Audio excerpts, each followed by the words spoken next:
Hey everyone, welcome to ZSR. Today we have a very exciting match. We have Tanjo versus Marco in the first round of the Ocarina of Time Randomizer Standard Tournament. Tracking today we got Palm, we got Siberian, and on comms we have Ink and Burrito. They will take it from here. All right, thank you very much, Baseball. Welcome, everybody. This is Group 3 of Preliminary Round 1 here in the main tournament. Tanjo versus Marco. I'm excited for this one. How about you, Ink? Yeah, this is going to be a very interesting matchup.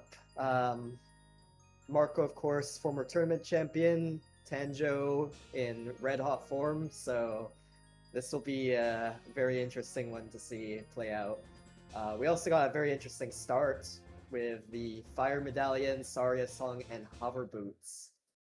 So already a little bit of a mix-up from traditional starting layout. Yeah, it set the bar high because when you're starting with hover boots and we have players who are this skilled, I better see some swaggy movements. If these guys aren't schmoving, I'm going to be a little disappointed. But Tanjo was seeded a bit higher than Marco out of the quals this year, seeding up at 6th place. Marco was seeded at 27th, but Marco placed within top 7 8 times. Tanjo didn't do bad either, placing up there 3 times total. Marco, though, plays a ton, so I think he might have played a few more than Tanjo did, so that could have been a factor. But it looks like they're setting in their passwords and they're getting ready to start. And here we go. Right, so we got an adult start. Tanjo and Marco both immediately going for the screenshots. I respect it. So after Temple of Time hints, I guess we can read out the dungeon layout. There's Claim Check dead, Big Pose dead, Ocarina of Time is Sun Song, and Shadow Temple is Path to Morpha. Also, we already got some divergence with Tanjo going Child. So, in 1v1s, they play a lot differently than quals. Do you think Tanjo is playing Encounter to Marco here, thinking Marco's going to stick Adult, or do you feel that going Child here might just be the stronger play? I think it is the first option. I think Tanjo is maybe trying to mix it up here by going Child, because normally when you have an Adult start, the quote-unquote statistically objective best play is to stay Adult, but sometimes that isn't always the case in Rando, right? Sometimes the statistics don't play out in your favor. So Tanjo going for, you know, a very a more unconventional opener, I would say here for sure, just to maybe catch Marco off guard. Yeah, we'll allow Tanjo to push those songs a bit sooner as he starts backwalking here towards Lon Lon. Sorry is not a great song to start with, but there's Bomb Bag on Rufio, so, you know, Adult CAC not looking too bad all of a sudden, but we don't know what's at Lon Lon. That could also help a lot for Tanjo's early routing. Yeah, something that should be noted with this Saria song is that it already puts the Adult SFM song in Logic, Sphere 0. So if that song is something that bottlenecks the runners, you know, that could be an interesting thing plays out in the race. Also, Hover Boots putting Olive River in Logic immediately, so that might be something the runners choose to do early. We get Prelude from the Windmill, so at least some nice quality of life for age changing on Marco's side. Yeah, and it looks like Tanjo's having a hard time finding the Super Cuccos here. It's easy for those second two to get out of sight quickly. There we go.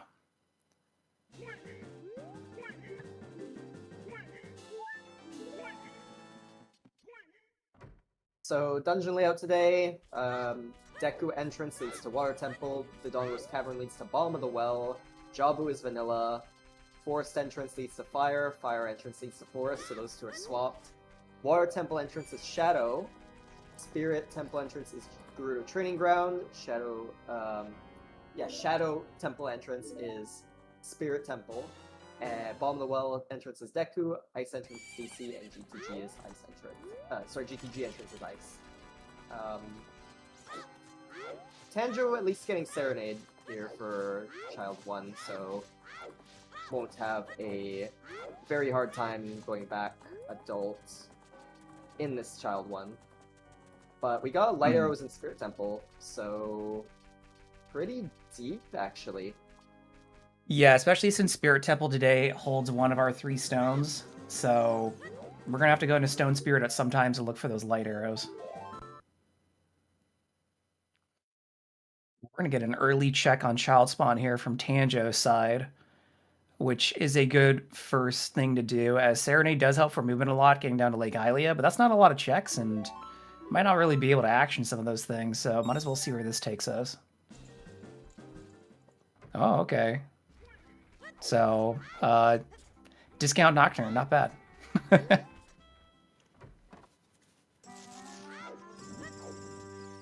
I presume Tanjo's going to extend Child here even more, maybe go to Woods. It's not a bad, way to get to Woods from here, so might be something he looks to do after Chickens. Yeah, absolutely. I also agree with your statement earlier that Tanjo is looking to do things that Marco's probably not doing and get ahead for it. So far not being paid out, but we still have a lot to check. We're not even 5 minutes into this seed. So we'll see how Child Cat goes here, then yeah, likely into Woods and start doing what he can over there.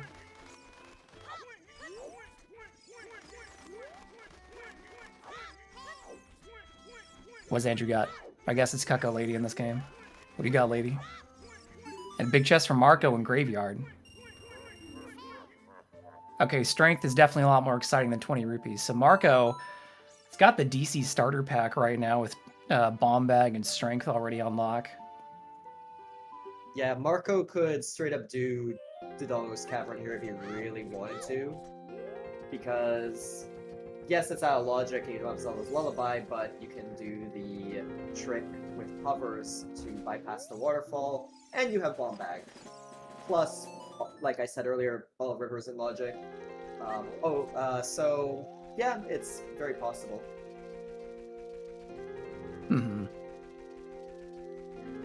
Oh, I think this is a Valley play by Tanjo, so really going the long stretch here to clear out Child. We've seen it a few times this season where there's just something sitting in Valley that people miss, and that ends up making a huge difference. Interesting that he's not taking in the approach from Lake to Valley, though, but I guess the time difference isn't that big of a deal. Valley Lake, generally considered by many to be a strong 1v1 play, just because you can catch somebody out if they aren't somebody who does Valley, I suppose.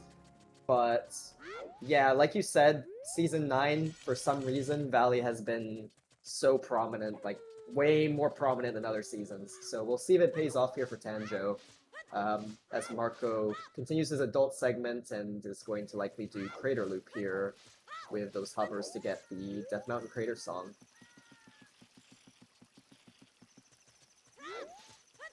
Yeah, those hover boots put a lot of stuff in logic early that we're not used to seeing, like that song.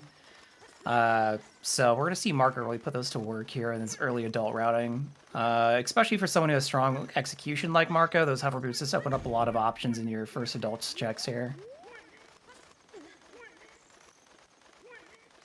Gonna get our first look at the Goro Maze. Marco going to go towards the end. The hint already is worth it, frankly, so even if there are no checks here that pay off. Final Frog Scent, alright. And on the other hand, Tanjo going to Valley, gets the Valley Foolish in Valley. Ooh, that is rough.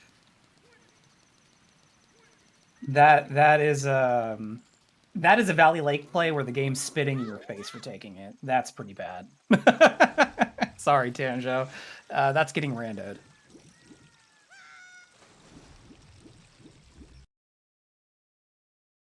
All right, well, maybe like Hylia will pay out a little bit better for Tanjo, as he can get another hint here, set up Scarecrow's song, do all that good lake stuff that we can do as Child right now. Obviously, no swimming. Deku Tree to Evil's Bane, which Deku today is inside of Well, so we may need to find that Song of Storms then if we're worried about that. But also Goma has her Spirit Medallion, so pretty high priority there.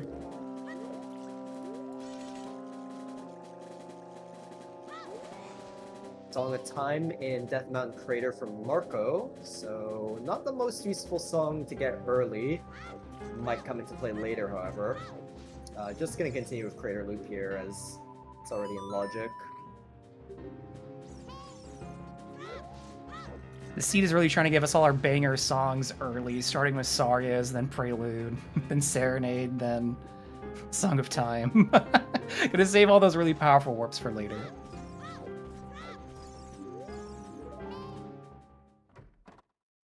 Big chest though in DMC Grotto. And Desert Colossus to Goma. Uh-oh. Oh, cool. Bomb lock bombs.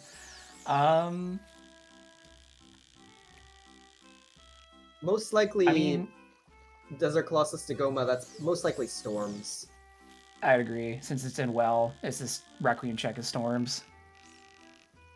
And we also got a Fire Hammer Loop dual hint, saying that there's a key on the Hammer Loop. Not the most useful of the dual hints, for sure.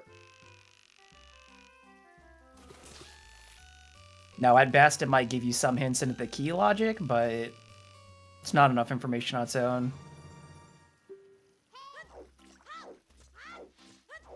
Marco going to continue here and do Adult SFM for the song. Pretty solid play, as it's already in logic, and that song can bottleneck you quite early, depending on what it is. It'd be a Zelda's Lullaby or something like that.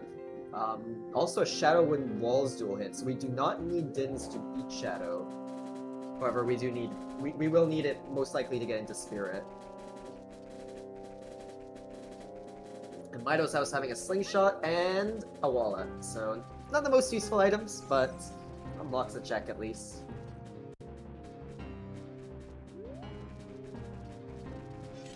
Yeah, delaying this adult start so far is not paying off for Tanjo, but Tanjo in another spot that often gets abandoned, South Hyrule Field. Won't be able to check the Scrub Grotto here, but be able to check Open Grotto at the least, and sometimes this is a spot that's really easy for people to abandon. There was a qual where there was your first bow down here, and that's what tripped everybody up, is Open Hyrule Field Grotto. Market has one major item. Yep. Don't believe we've gotten... Well, Tanjo hasn't done any checks in Market yet, so...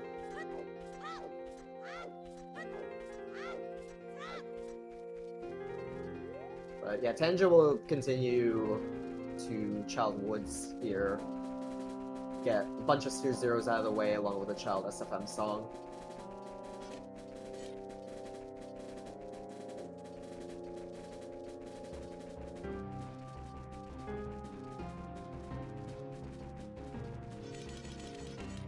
So we know this song's likely not going to be Storms, so we're either going to pull out a Warp Song here, or maybe we get lucky and pull Lullaby early. Lullaby is another one of those songs that, due to the entrance randomizer, has become very important, especially for determining logic, and I feel ends up later and later in these seeds.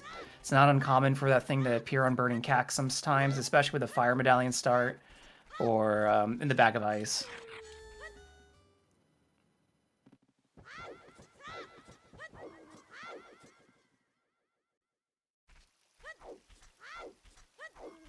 Alright, so we will be able to see Kokiri Sword chest here on Tanjo's side, which Marco was not able to check.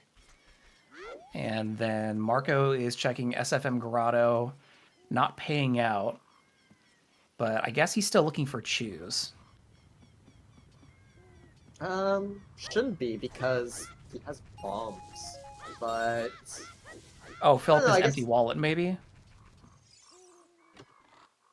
Could also be looking for a shield. I believe he doesn't have a shield yet. Hmm. And also he's a bit low on money, so probably wants a little bit of money for child shooting. Burning Cack is Minuet, and Claim Check is Dead. So those are two new hints. So we actually don't have a good way to get to adult SFM warp-wise for a long time. Yeah, that's definitely going to impact routing, considering how useful Minuet is for routing into other hard-to-check locations. But there's a Pona song. Oh, there was a hookshot hint for Skull Mask? Yes, that was a Skull Mask hookshot in. Uh-oh. That could be our logically first hookshot, or only available hookshot. So Marco's going to go Child, and he's not going to forget to pick up that mask. So we'll see how Marco handles his first Child segment here. That's going to be more beneficial to Marco than Tanjo for sure, because Marco hasn't been to Woods as a kid yet, whereas Tanjo's here already, so Tanjo will have to make an extra trip to get Skull Mask done. Whereas Marco can one-trip Child Woods if he wants to, and the time of day is right. Yeah, absolutely. Chat was speaking to it earlier, but Tanjo's not going to have a hard time finding that bomb bag in Kakariko, and I don't disagree with that. But the issue is Tanjo's already done some things where having that bomb bag makes routing a lot easier. There's Dins, so even though we might not need it for completing Shadow, we don't have to worry about it now. Like I was saying, like being in South Hyrule Field, he could have checked 2 more grottos while he was down there. Coming through Lost Woods as Child, he could have got around to the grottos here sooner. So, yeah, this looks like it's going to be a little bit more double backing for Tanjo in the early set of the seed. You can get on top of Cack Roof as a Child. You can side hop from the watchtower onto the fence.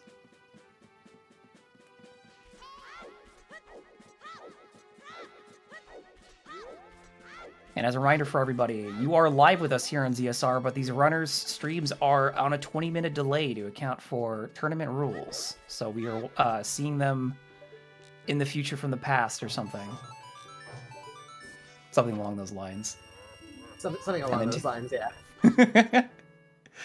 Was that a copy of the Valley hint, Foolish, on Marco's side? I didn't quite see it. Yeah, that was, and it was in Destined Grotto in Field, so he will make up some time on Tanjo.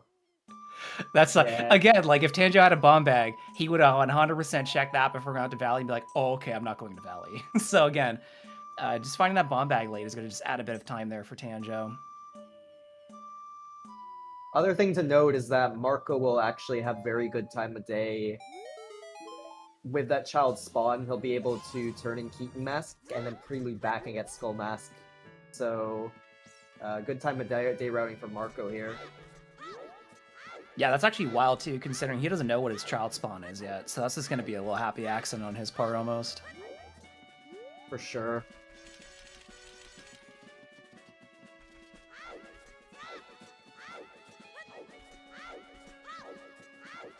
So Tanjo not finding anything out of Child Force except for Dins. So again, good for later for getting into Spirit when we need to, but not going to help us in the short term. But we are going to see what's on Saria's. So we know Epona's is on Minuet. We know Storms is likely in Colossus. So we could still find ZL here. Chat was talking about how ZL might be earlier due to where DC is, being up there in Ice Cavern. So that's a possibility. But we could get, like, Bolero for whatever reason. Game loves just gaslighting us, but there's Nocturne. Okay, well, that'll help with some adult routing for Tanjo later on. There's that hookshot hit, and Tanjo's going, oh, great. I'm going to have to come back here again, huh? Yeah, he's probably not going to be happy with that hint and its location, even. Mm-hmm.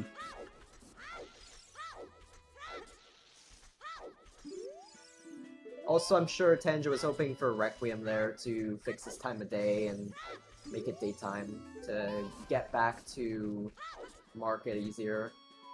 But now he's going to be in a pretty awkward scenario where there's not many good options while it's nighttime. No, Oh, yeah, Graveyard to absolutely. Baronade, though.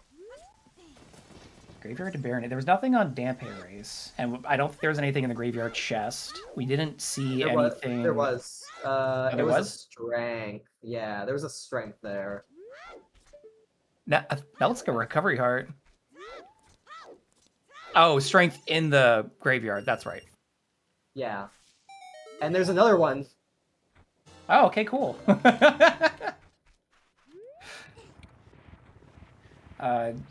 Which Baronade is in Jabu, so...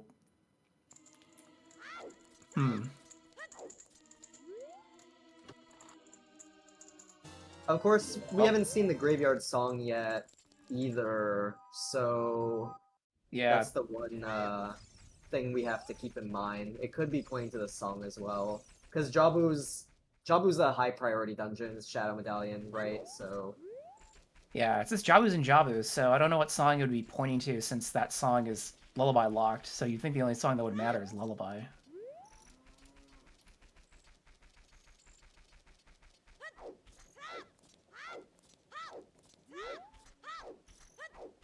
I would maybe have guessed Requiem, but it's most likely Storms and Colossus, right? Unless maybe it isn't, and there's another item there somehow.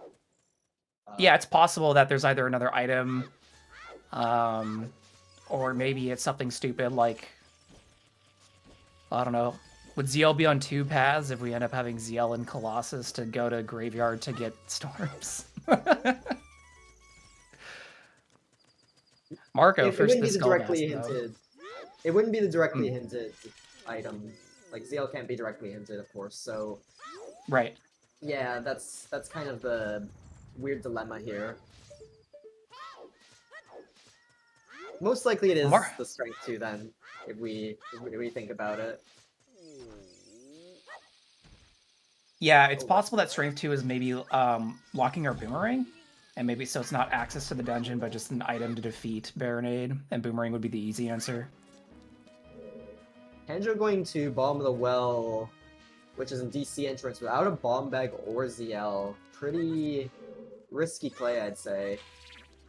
Yeah, he didn't end up checking Rufio before leaving. That's not uncommon for runners, as it's much easier and a little bit quicker to grab it as adult than it is child, but I'm sure Tanjo, if he sees anything important on these explosives checks, and then gets that bomb bag later, he's going to be rolling his eyes about it. We also still don't have ZL, so we can't really do anything about ZL lock stuff either. So while this place is usually dense, we wrote out a lot of checks by not having either of those 2 items.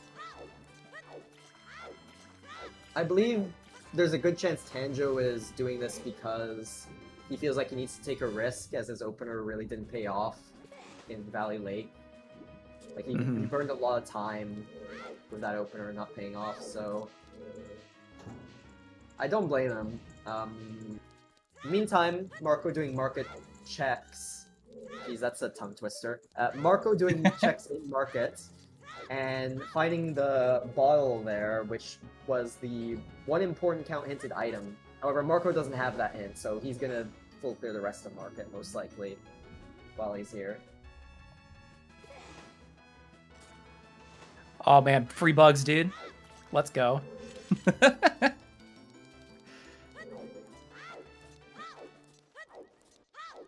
If only we had a Skull Seed, then it would be more useful. Yeah, we've seen a couple skull seeds in quals, but I think it's only like 3 or 4 where we had a high skull count. It's mostly just been like something hiding on 10 that you find later. That doesn't mean, of course, it won't reappear in these bracket matches, but just something to keep in mind. Tanjo finding a Deku Nut upgrade, and then is going to drop down to basement to check what this last chest is. He did see one ZL lock chest upstairs, and look at that, that's a key, so he's out of here. And then Marco's going to, like you said, full clear market since he missed that, or hasn't gotten that one hit yet, as I think that was in Lake Hylia. No, that was Deku Devane. It was somewhere Tanjo went. I believe it was like Field Open Grotto or something. Oh, yeah, I think you're right. What is execution? Sounds gruesome. Well, it does look like Marco's slaying when he is playing this game, so you're right, chat. Looks like Tanjo's gonna wait for time of day here to do day market activities. Yeah, this is the only way he can age change since he hasn't been adult to get Prelude yet, so has to waste a little bit of time, give her time of day. But at least Yeah. he's gotten Dampe digging done, so I guess that's the one positive going for him right now. Yeah, that is something that's very easy to orphan as well, so getting it out of the way is nice, especially since we still haven't found Sun Song. It's not going to be a huge thing to see, but that does lock one check in Graveyard, and we do like full clearing our paths here. So I'm sure these runners will continue to think about that, but for now it does look like it's the strengths. Oh man, between path items. What if it is? What it is? All dungeons for Sun's Grave. So, if it's all dungeons for Sun Grave, man, main bracket's off to a hot start. I mean, it's possible we got a Graveyard to Baronades, and we haven't gotten a Boomerang yet, so... I don't think I've actually seen Sun Song AD yet. I know it's come up once in like maybe a race I watched, but that's about it. It's so ridiculously rare. Yeah. Literally one check, and then that song has to be shuffled into that check, so statistically rare. Just not impossible. Chat sharing their favorite AD for Boomerang moments. It's a common moment.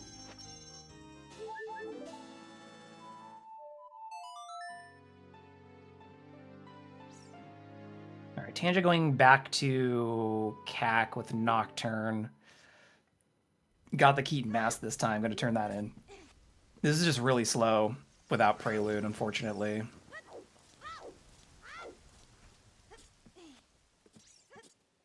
In the meantime, Marco choosing to go through Lake and South Field to get to Child Woods, which is pretty efficient. You get quite a few checks on the way, and these checks are going to be a bit difficult for Tanjo to come back to later, since he did open Grotto and got the double back, coming back with bombs, so these pay out from Marco, they could be big. Yeah, luckily it doesn't look like there's anything on Scrub Grotto, but we still have South Hyrule Field Lone Grotto, so for Tanjo's sake, we don't want to see anything important in that grotto. For Tanjo's sake, yeah. For Marco's sake, if you're a Marco fan, you'd love that, but yeah, Tanjo fans definitely wouldn't. Yeah, chat, let us know who are you fans of, and Chuckles, you can't say yourself. I see you.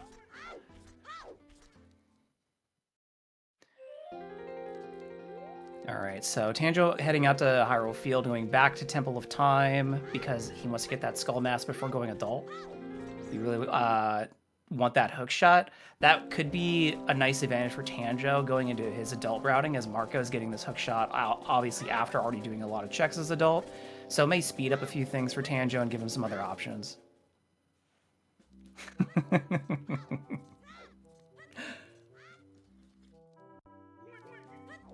Shouts to all the Chuckles fans in chat. Big fan. Ink, you seem to have a fan in chat. I hope that makes you hyped to continue your brackets. Or I guess start them. It's okay, I'll go 0-2. Sorry, fans. What was the foolish hint? I think that was a Valley repeat. Unless I just didn't read it clearly. I believe it was Trail. Oh, Trail? Yeah. Okay. Or I'm doubting. Yeah, that's appropriate.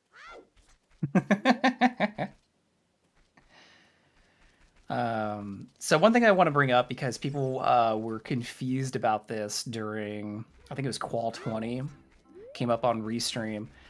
Ink, do you think this is going to be a Disneyland scene? And if it is, can you explain what Disneyland means for the watchers? So, Disneyland was coined by Juke, I think, my opponent, ironically, in brackets. And generally speaking, it refers to sort of the seed being dumb, but more so the way I see it, at least, is it rewards you for doing dumb Pepega inefficient type plays the most. Like, if you do smart plays and you like be efficient and you play random very efficiently, you don't get rewarded. No, you have to do stupid checks. I believe that's what it refers to. I could be wrong, but Okay. so far this doesn't seem like a Disneyland seed. No. Yeah. My reading on it was that you have to go around and see a lot of the attractions, quote unquote, aka like basically full clearing overworld, as that's kind of been a theme of season 9. But doing dumb checks and doing it slowly in Disneyland does check out. No one's paying for a lightning lane pass anyway, so they're just all queuing for their magics and all that good stuff. But speaking of magic, Marco's gonna pull Dins here, and then Tanger's waiting for Hot Rodder to do the bomb flower strat. Let's go. Well, you can pull this off. It can save you a lot of time. Ooh, and he got it. Nice.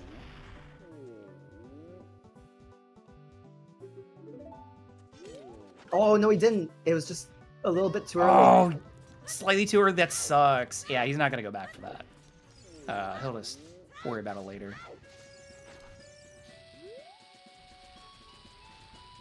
Yeah, straight into Lost Woods to go get that hook shot.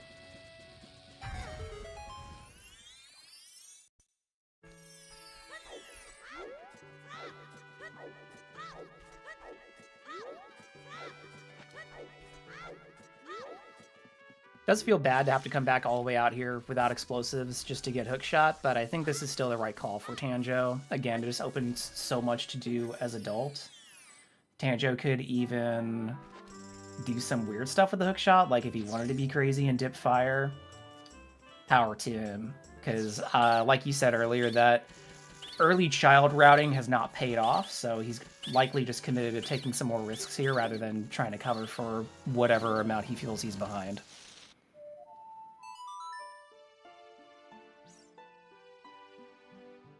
Yeah, he might not think it's that bad right now because of where the Skull Mask hit was. Maybe he might be thinking there's a chance Marco didn't go for adult SFM. Maybe Marco played like a pretty standard route and age changed after CAC or something like that, but yeah, there's also a chance Marco did what he did. So, difficult to say what Tanjo's really thinking, at least regarding Skull Mask, but because of Valley Lake, I would say he definitely feels behind. Yeah, absolutely.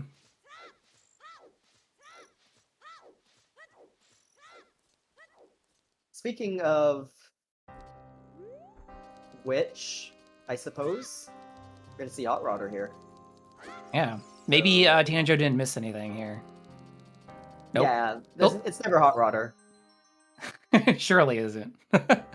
Don't mind the seeds that I watched during calls where it was.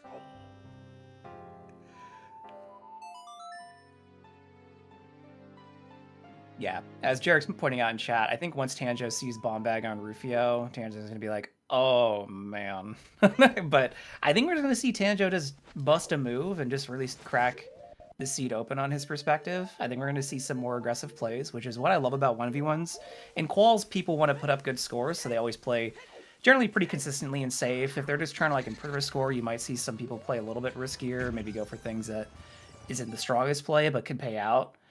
Right now, we're just seeing Tanjo full clear a path hit, which that's a very sensible move. Damp Haze 2 items, it's graveyard. Not going to pay out, but again, when you have that information, you want to action anyways. But after this, I wouldn't be surprised if, you know, we see Tanjo go up river even, maybe? and slip into that out of logic DC that we were talking about earlier once he grabs that bomb bag. I wouldn't mind seeing Tanjo do that just because it's progression and it's something you have to do regardless. So you do feel behind. You generally want to hit as much progression as possible first, and then hope you hit maybe something in casino like on the way or on a bad check or something like that. So True. It presents an opportunity in that regard.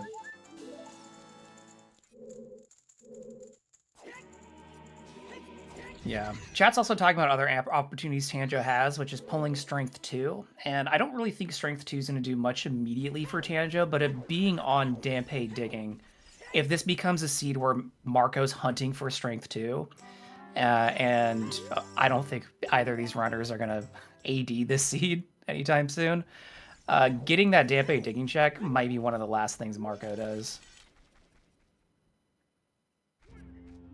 I don't know about that because there was a Graveyard to Baronade path, so if you are the type of player who decides, yeah, I'm just gonna full clear my paths in case maybe I don't believe in strength, then I could see him coming back for it. It's just a little bit awkward for him to route in. I think Tanjo routed it in pretty cleanly, frankly, time of day wise.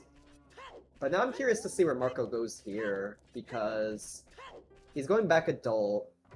Maybe going to DC Analogic now, or I suppose crossing Analogic is also an option. I wouldn't mind seeing Tanjo do that with the Strength 2 and Hook. Just rip it on GTG. But that might be a bit too ambitious. Yeah, GTG is one of those places where on paper it looks nice. It's a dense play, but it's not progression like you were talking earlier. Tanjo's likely thinking, I would like to do something on the way to progression, and GTG is certainly not that. It's definitely something that becomes more appealing later on in the seed when you're like running out of things to do. But Tanjo will get Epona Song from SFM when he gets there as adult. So that might encourage him to head out that way. Marco's right now using Epona to actually peak Tektite Grotto and Field, which it looks like it's going to be an arrow? What was that? I couldn't tell what that was. Was that Deku Stick? It was really thin. Was it hammer? Okay. I'm like, it was thin and shiny. Okay, so hammer's in Tektite Grotto. That's good information for Marco to have right now. Because once he finds either Gold Scale or Boots, he can go get that when he wants to. Yeah, and that's going to be an awkward check for Tanjo to route in. I could see him routing it in on his way to the GTG entrance or Valley Crossing, however, so might not be that that bad, but still it's a information advantage for now for Marco, as he's going to Fortress, interestingly enough. So I think this is a play for Ice and the song at back of Ice. I think based on the information Marco has, he's deduced that the song in Ice is probably good. That's fair. There's a lot of options. Good options it could be, such as Zelda's Lullaby, for example. Right, there's a very good chance it's Zelda's Lullaby. So yeah, the we'll only see. bad pull would maybe be Bolero, but otherwise, you know, ZL, Requiem, those being on the table on their own makes it really attractive.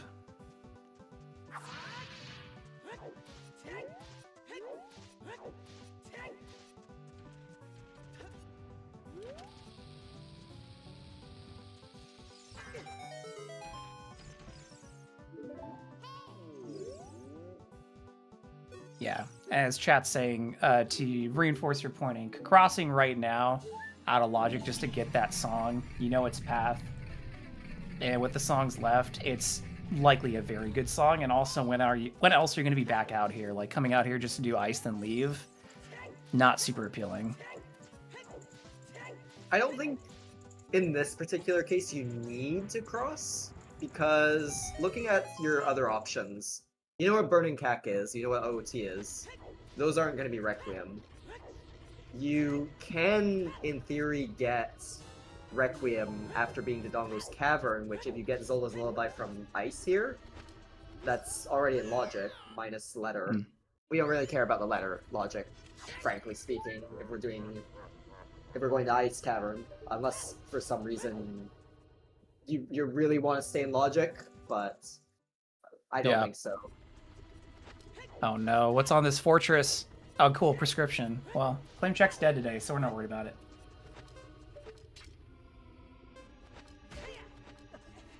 So yeah, I think you don't need to cross.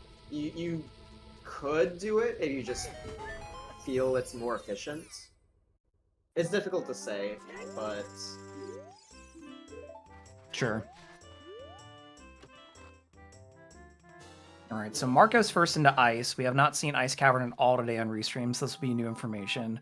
Marco also has that bottle from Market Bowling, which is going to enable him to complete Ice. I might have spaced out. Did Tanjo ever do... No, he didn't, because he didn't have Bomb Bag yet.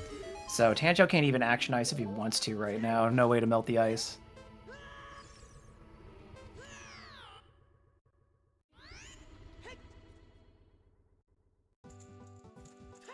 Tanjo gonna opt not to dip Forest here, I suppose. Doesn't feel a need to yet, doesn't want to with no bow. I don't blame him. But we'll see what he does next. I presume after the adult SFM song and runs out of sort of basic progression to do. It'll be interesting to see what he does. Maybe he will go to G to G. The only thing is he doesn't have a bottle, like we said, so makes it very awkward. Yeah. That one important item in Market Hint is actually somewhat useful to see. These important item checks have been either very useful, good to know, but maybe not mission critical, or they just gaslight you entirely. So far, it just being a bottle, that actually could be our first bottle. We still don't know where Rito's letter is even. I know which exact instance you're referring to regarding the gaslighting. Yeah, people were mad.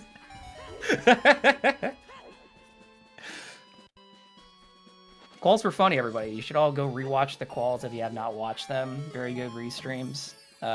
Season 9 had some surprises for people. That's for sure.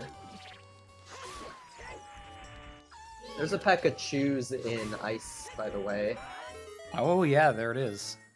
I suspect Marco's gonna grab these, as it looks like he hasn't found any chews yet, and they could be useful. Or maybe not. Nope, gonna save that bottle. Alright. I actually would grab them, because it could be your way to Child Spirit out of logic. Right. Oh no, but Marco has a sling, never mind. Ignore me. Okay. I just like having chews as the pocket oopsies. You never know when a couple of chews is going to come in handy. Granted, if you spend your time dropping fire for a 5-pack, that kind of sucks. Oh, very swaggy movement by Marco. See, this is what happens when we start with hover boots, everybody. We get people using some swag strats in the push block room for Ice Cavern. Yeah, these are some beautiful hover front flips for Marco. Even gets the side hop to not get stunned by the keys. Mm-hmm. That is a fast Silver Rupee room. Good job, Marco. All right. To your point, though, Tanjo is going to go into Force Entrance, which is fire. So he is taking that risky play of dipping into fire. I'm pretty sure he should have gone by the double hint for this. So if he doesn't know there's a small key in the loop, he's probably going to find out pretty quick here if this is not a key. Whoa, it is, though.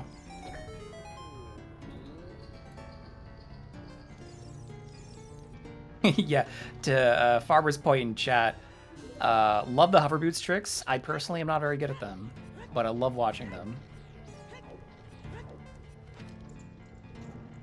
Looks like Tanjo's going to continue taking a risk and keep going in fire. Maybe hoping to pull something out of here that locks the hammer. Of course, he doesn't know where the hammer is. It's in Tektite Grotto, but something that locks that, such as Iron Boots or a scale, could be in here. Meanwhile, Marco finishing Ice. We'll see what song this is. Ooh, Lullaby, alright.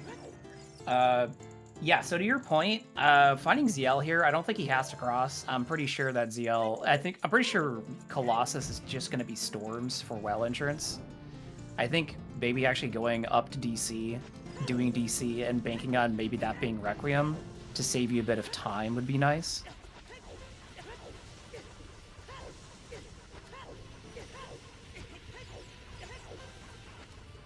Yeah, I think it's probably a little bit slower to cross. In Marco's position, I probably wouldn't, just because you don't have strength 2 or a bow, so you can't really do much in GTG. But looks like he doesn't care. He's going for it. All right.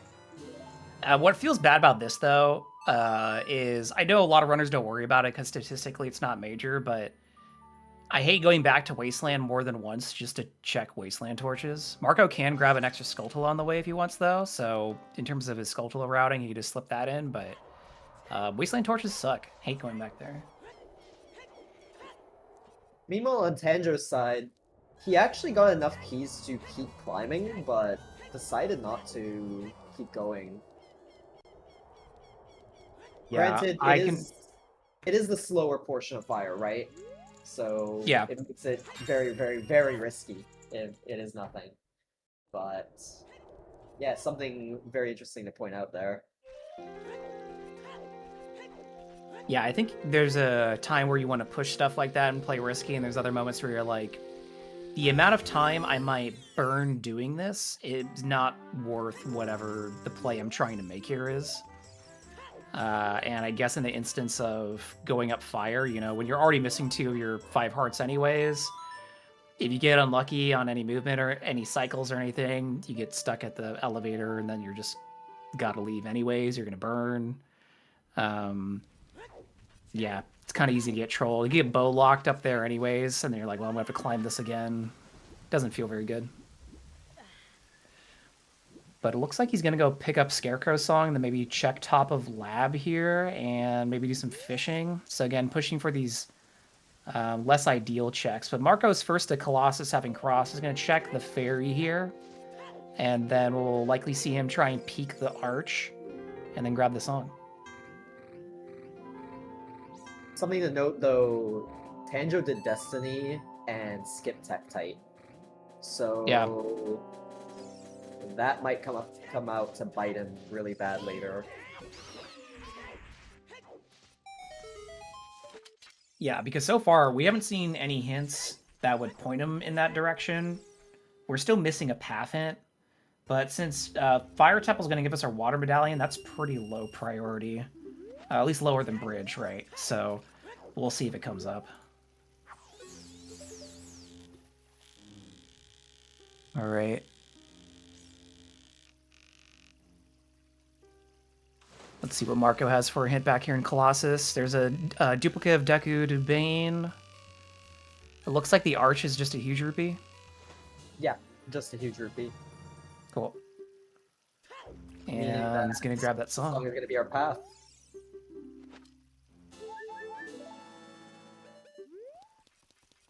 I love the easy answers.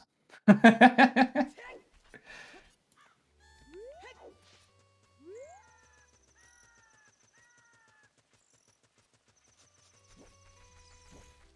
looks like Marco's just going to play Nocturne immediately. Yeah, he can go up river and do DC now, so it's progression, gives you a song. Not really much a reason not to do it. Also gonna get the song from Graveyard while he's here, which might think his path, but we'll see.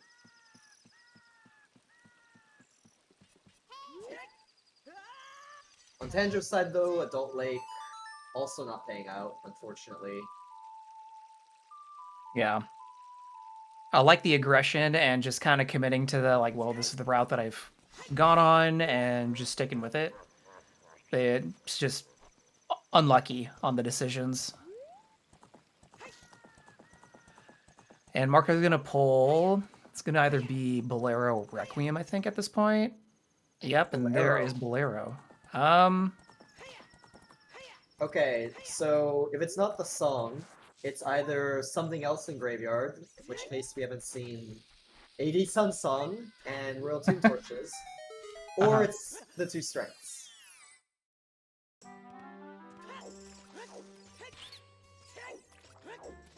Yeah, we'll have to wait to find out. Any 2 strength thing, I think, again, Tanjo's going to get around to first. To your point, Marco will end up in Graveyard eventually if he needs to because of that path hint. But we did see Marco just leave GTG, not do anything in there because, you know, missing bow, don't have strength 2. That kind of already takes you out of doing a lot. Didn't even bother peeking the maze. So, Tanjo might do a little bit more depending on when he gets out there. Already having strength 2 makes it a little bit more appealing.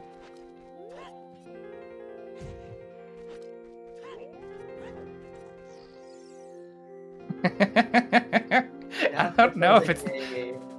Ethereum, I don't know if that's logical. Is it logical to need Bolero to get Child into Forest Temple to use Slingshot in the push block room for the ice switch to get a bow? That'd be crazy.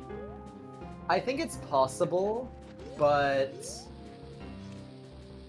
Well, Force is a stone, actually, so I guess it doesn't matter in that respect. Yeah. Well, we're being told, yeah, it's logical. I'm like, I don't know, that seems kind of dirty, dude.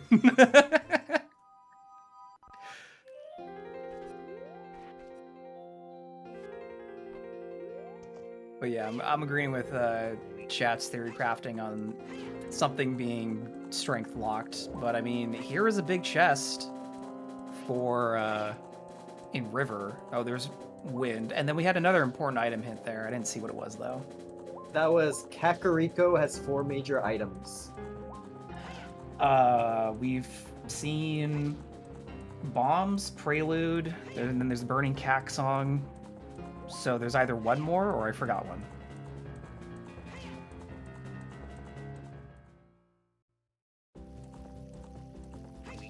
I think we haven't seen it yet. But yes, Windmill, the songs count. Windmill song and Burning Cack song counts. Oh, there's Iron Boots. Yeah. Oh, hey, they're just chilling out there in River.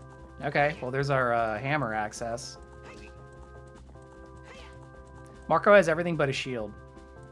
Come on, dude. Buy a shield already.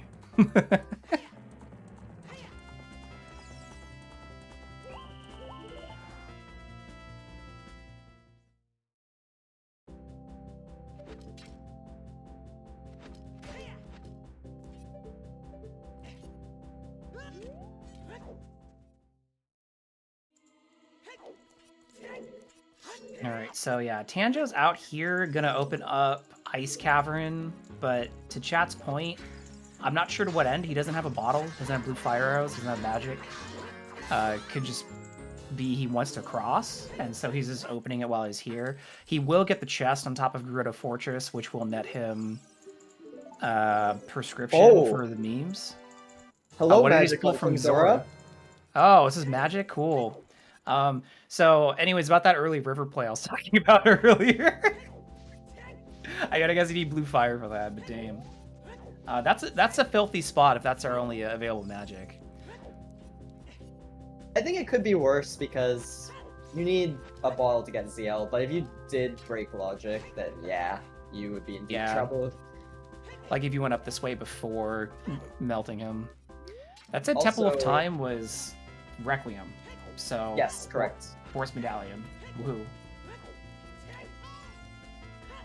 I believe this play from Tanjo is crossing and rushing GTG out of logic. For sure. Yeah, I agree.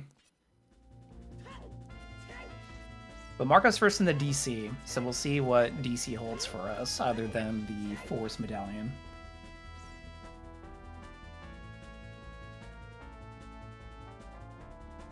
Lab Dive dead on Marco's end. I don't know if we got the other copy of that hint anywhere. I don't think we did, right?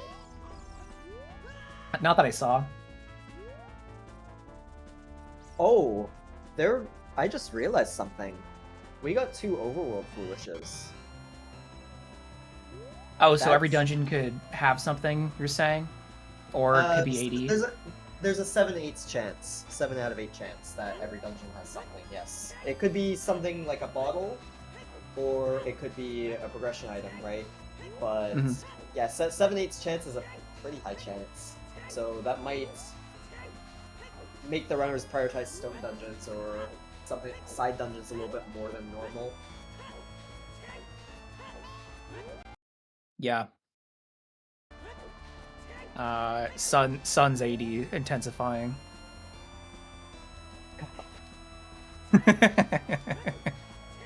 Marco missed this stair explosion earlier, by the way, everybody. It just happens sometimes when you're a little early in that bomb hole. So he's gonna have to wait for it to come down here, but it looks like he's setting up to do some sick backflips up the stairs.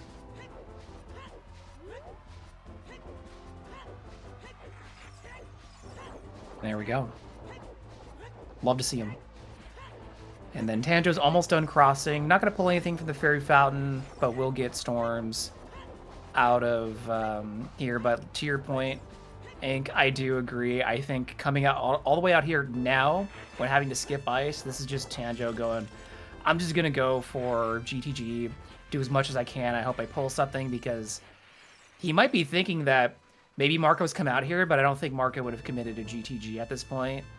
And Tanjo would be right in this case. Marco got out here, said, not going to worry about GTG right now. In terms of raw density, it is Tanjo's best option.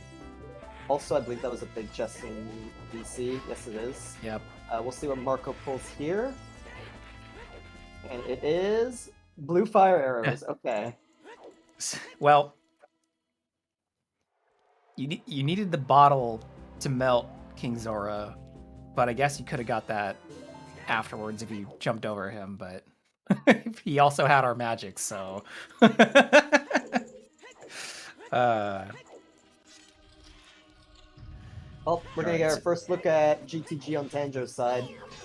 Yeah, and he's taking that left loop because he wants to get around to that silver block room.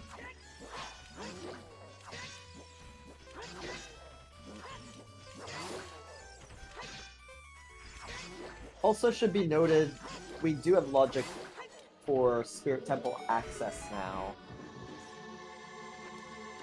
Right, because our spirit's in shadow entrance. Yeah, we have all the tools to get in there. We don't have the tools to beat it. We don't have a mirror shield. But unfortunately Marco doesn't have the strength 2 off Dampe digging, so that's gonna hold him up a little bit before he goes there. Yeah. And as chat's saying, Tanjo needs to hope that he finds something off of that strength 2 pull. Finding something important soon may help him gain some time on Marco. The only problem is we're starting to run low on things that would really save a lot of time. We know where Hammer is. It's in Tektite Grotto. I guess maybe Rudel's letter to get to Jabu would be cool to find. That'd be weird, but hey, maybe.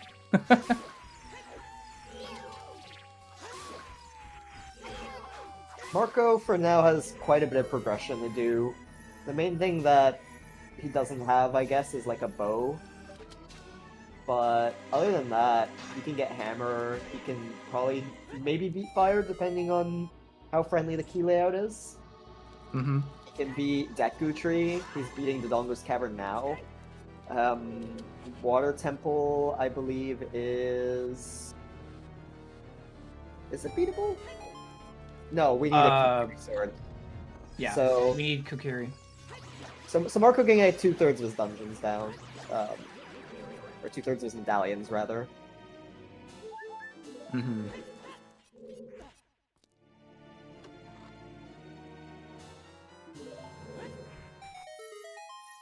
Alright, let's see what all in these big chests. More keys in GTG here for Tanjo. Ooh, but there is a big chest here. It's a boomerang! Big! That's our path! That is our path. Cool. Sick. That could, I don't think Marco's gonna miss that because of the path hint, but that's gonna take a long time for Marco to get around to, potentially. Yeah, it's gonna be a matter of when Marco decides to go back there and push that. Not just because he needs to find the Strength 2 first, but most likely out of the Strength 2 locked stuff, he's gonna prioritize Spirit over GTG just because of the density of Strength 2 lock checks, right? So, yeah, this is a good pull for Tanjo for sure. Yeah, chat's saying that this doesn't matter too much right now, but let's look at it this way. Tanjo minus Rudo's letter has bridge requirements almost within his grasp. You just have to get lights out of Spirit wherever they may be.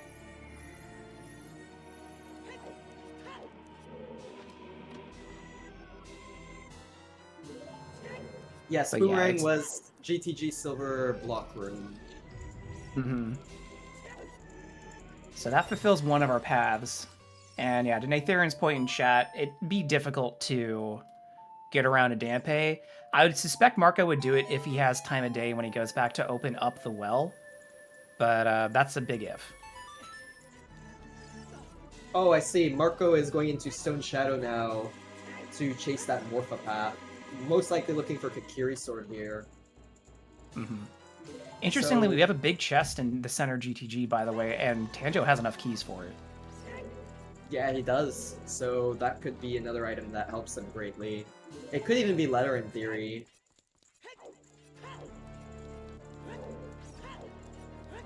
For Marco, this play makes complete sense. You could do pretty much all of Shadow, and it's a path location, right?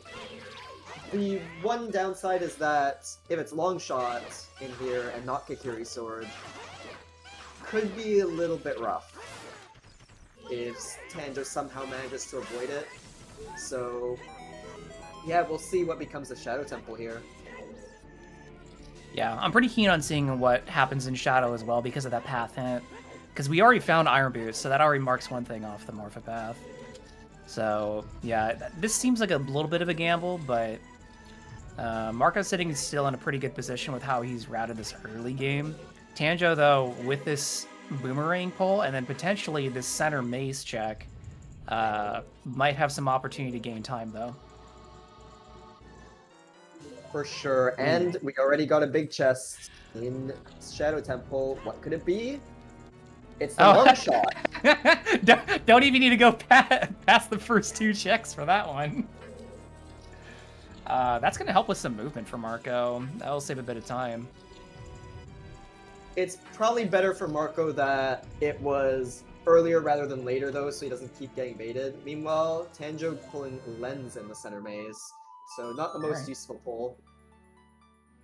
No. But still will be happy with the boomerang, I think, and I think the only downside for Tanjo right now is that he doesn't have many good options left. At least in terms of density. It looks like this is probably a river play or something, or maybe he's pushing skulls with this time of day change. Yeah, it looks like he's gonna push the market one, which is what he needs to be doing. He needs to go to market, get Bob Shoe Bowling done, get the bottle, and go back to ice. Yeah, it's not going to feel good doing that, but I think once he gets the bottle, he'll piece it together and be, oh, ice. He's also just running out of things to do other than DC out of Logic, but knowing what we know now on Restream, that Magic is on King Zora. Going up there would feel kind of bad.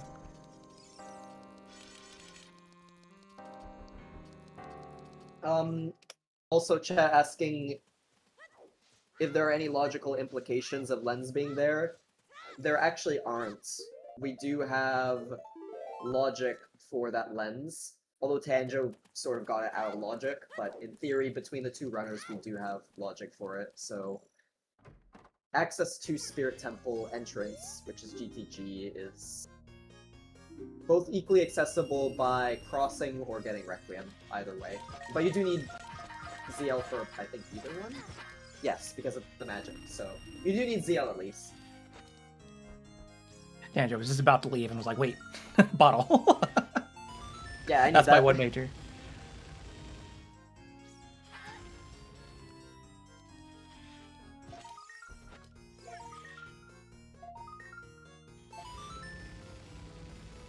One piece of good news for Tanjo is that Marco's going back to do some of the checks that Tanjo's already done, like Adult Lake, but now Marco's gonna pivot and go Child again, most likely to do Deku Tree, which is progression.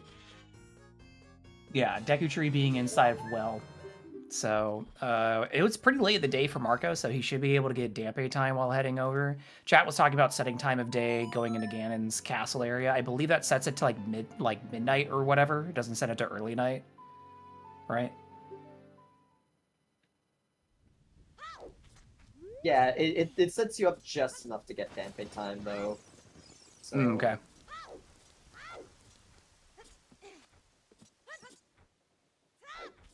Gannon said perfect. Gannon set his alarm clock to Dampe time. He's a big fan.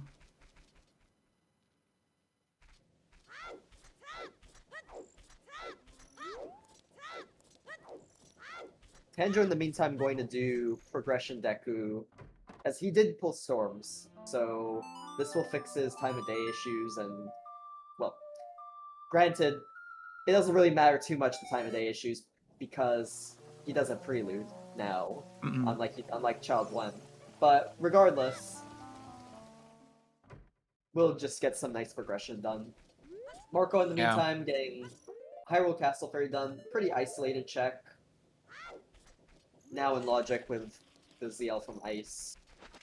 We'll see if that ends up being anything. If it is, might take a while for Tanjo to come back for it.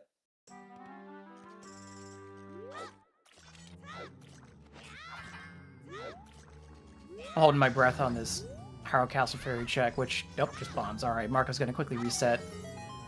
So just have to walk out of there slowly. I think it's unlikely Tanjo ever checks that because of how isolated it is. So it being nothing there is definitely good for him. Meantime, Marco warping to CAC. I think he does have Dampe time, but we'll finish up some skulls here. Gonna be at 10 real quick. Yeah, we haven't seen 10 yet. Yeah, and we still have a majoring CAC unfulfilled. It's gonna be either 10 skulls, 20 skulls, or CAC Arch. Oh, I also forgot to mention, sorry, we're just so focused on this race, but happy a little over 1 hour, everybody, here at Zelda We want to thank you all for being here for, this is group number 3, there's 4 groups, and this preliminary round 1 between Tanjo and Marco. We want to thank them for sharing their restreams with us. This is a very exciting race, and we're seeing 2 very different routes going on here. We also want to thank our trackers, Palm and Siberian, for helping out today. There's a lot more to track this time in 1v1, so we appreciate them being here. Also want to give a shout out to Baseball for restreaming. #1 restreamer in terms of the amount of restreams, probably. I don't have the stats, but I'll make them up for her. And then thanks for being here, Ink. Yeah, thank you, Burrito. It's been a pleasure to watch this race so far. Yeah, lots to chew on, a bit to think on. Are you taking any notes for your own upcoming race against Juke? No, he knows that I'm just gonna be Haram routing, so...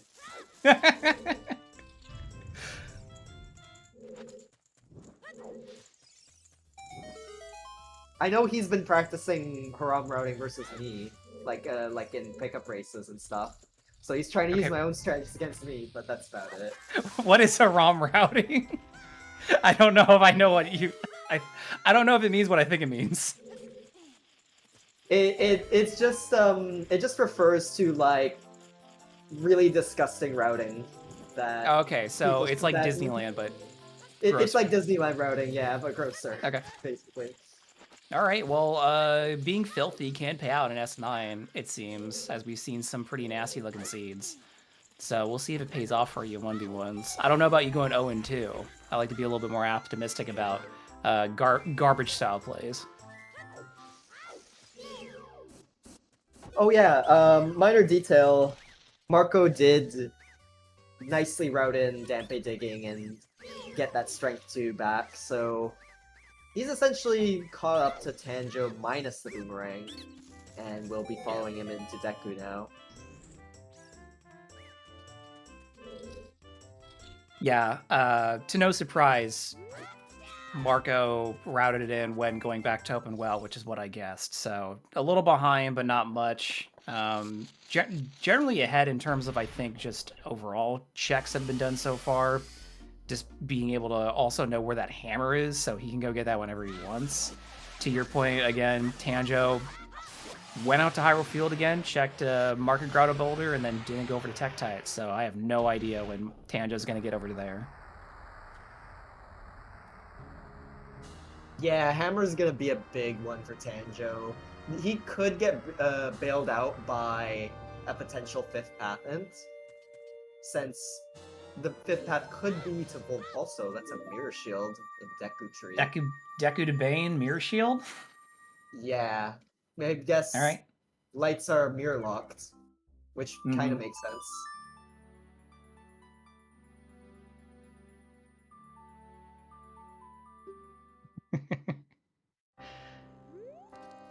But yeah, we'll see. Looks like Tanjo's gonna go adult now. Maybe push adult spirit and just hope we don't even need to go over to child side. And yeah, we're over an hour in and we still haven't found a single bow yet. There's supposed to be 3 of those suckers out there. So wondering where that is. This is a nice play for Tanjo for sure. And actually this Oh, will okay. be very good for him because the way he's going he'll sort of stumble upon Tektite Grotto, assuming he doesn't just stubbornly decide to keep skipping it. Which he might. I've seen some runners do that. But we'll see. Yeah, I think prelim round 1, when you still have at least 2 matches to play, this one and then your next one, I think doing the if it's Tektite Grotto I lose mentality might not be the play yet. Maybe later.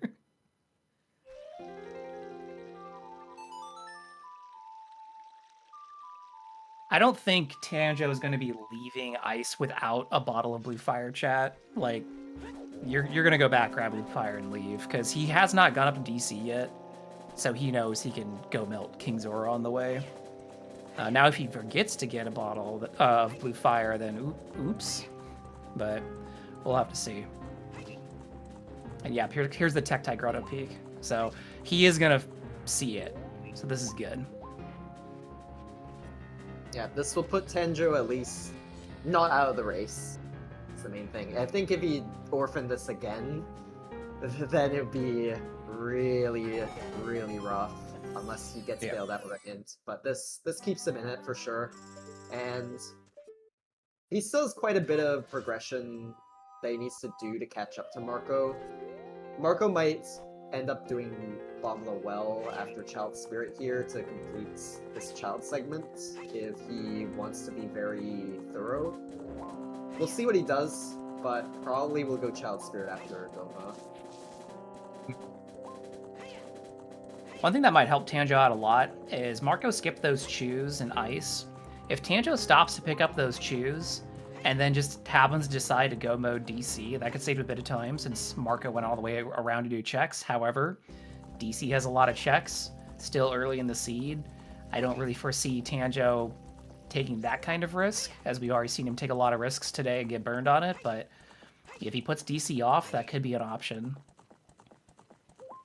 Honestly, from Tanjo's point of view specifically, it's not a bad shout. And the reason why is because once he gets ZL, gets his Iron Boots from River, gets his magic off King Zora, he's only looking for 2 items, and one of them cannot be in DC.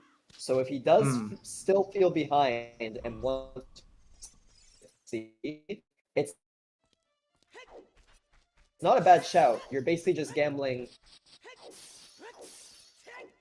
Okay, my case sword. If my case sword's in here, I'll take the L. Choose to go to Shadow instead to think, you know, maybe what the path is case sword, maybe I'm just saying go minus letter. He might be under that mindset. So it's not a bad idea, really. Okay. In my opinion. Yeah, chat was mentioning about earlier when Marco pulled that long shot out of Shadow and then leaving that what if K-Sword's in there is getting gaslit. That is a potential.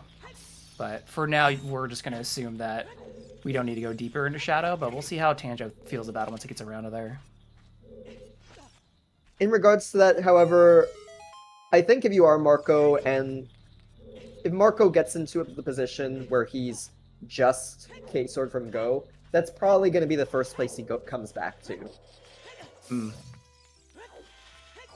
Just in case it's, you know, some gaslighting, it's like, oh, the path is actually pointing to the K-Sword, it's not long shot. Haha, you don't know that, but it is that, so...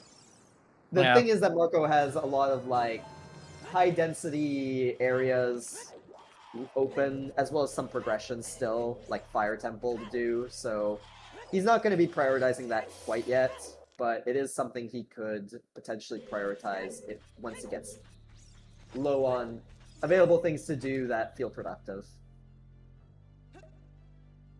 Yeah, I agree. Speaking of staying productive, Marco checked Child Spirit, left, got a small key, going back adult, and I will not be surprised if he goes straight back to do Adult Spirit.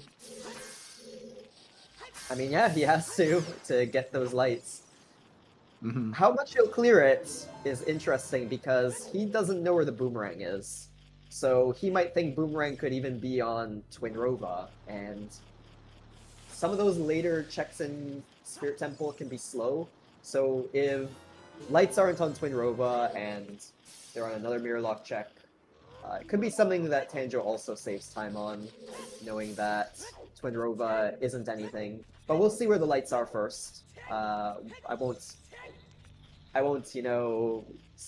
speculate too much. It's like 1 in 3, right? So Sure. So Tanjo did grab the choose, so he has at least 5 of those. And now he's going to get into the push block room of ice, so he's almost wrapped up. And then Marco's giving our first look at Adult Side Spirit here. Again, he got 1 key on Child Side, and he just opted to not climb on Child Side. So we're going to see what everything is from this perspective. Ooh, Tanjo getting ice keysed. Ooh, there's already a big chest already in Spirit. Are these the light arrows? Are all these dungeons just trying to get us out of them as fast as possible? Oh, that's it's our Runa's letter. letter. Huh. Okay, cool. You know, that's actually kind of bad for Marco. Yeah. Because now, from his point of view, Boomerang is anywhere. Granted, Yeah. Gerudo Training Ground is a good shout just off of density, but yeah, we'll see. We'll see what happens when it comes to him looking for letter. Excuse me, looking for Boomerang. What decisions he decides to make. Yeah, so as chat's pointing out, yes, that is strength 2 locked. So from Marco's perspective, like Ink is talking about, Marco could see, graveyard's past the strength 2, which gets me letter. When in reality, it looks like it's graveyard's past strength 2 for GGG for Boomerang. So Marco might feel this is a Boomerang casino seed. There's the second magic in Spirits, which is hard Ooh. magic locked. And it looks like Oh. Tanjo's not going to go back for blue. Oop, nope, he remembered. He remembered. He was like, I gotta get out here. Wait, I gotta get that blue magic. Or blue fire. If I don't get that blue fire, when am I getting it? Scared. Yeah, that is gonna save the race for him, essentially, because we just saw that there's no other magic available, so he needs to get this one.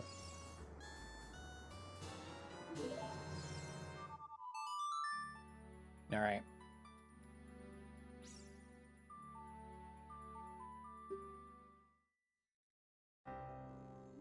I imagine Tanjo just... Oh, he's not just doing straight progression. He's age-changing. Is he going back for the big chest and bottom of the well? That'd be crazy. Like, real talk, when you got, like, stuff you could be doing, going back for the well, the one chest and well you saw, that'd be crazy risky, but it looks like he's gonna go... I think you're right. I think he's going back to the well, because he's playing Nocturne and then go up to DC Entrance to get into well. Oh, Composer Grave? We know Yeah, nothing's on torches, and he'll get Bolero out of here.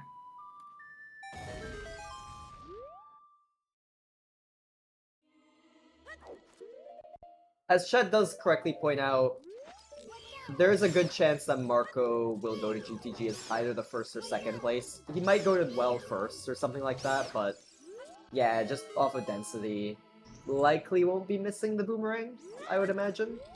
No.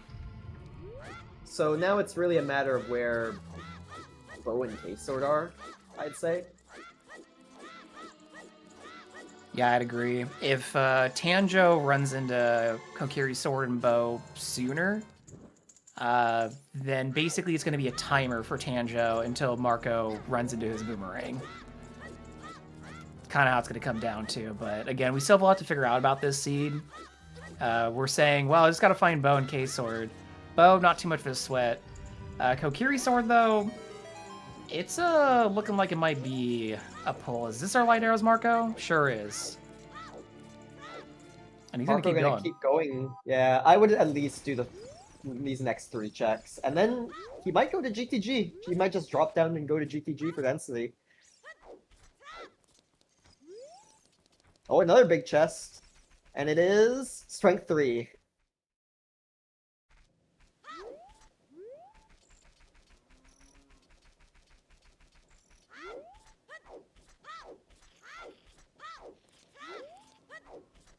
Yeah, the classic strength 3 is locked by the first 2 strengths situation, but our first 2 strengths were in a hinted location, basically next to each other, so not the meanest situation. And sure enough, Tanjo's pushing back up to well for that box, and I guess he'll be able to also check Dead Hand.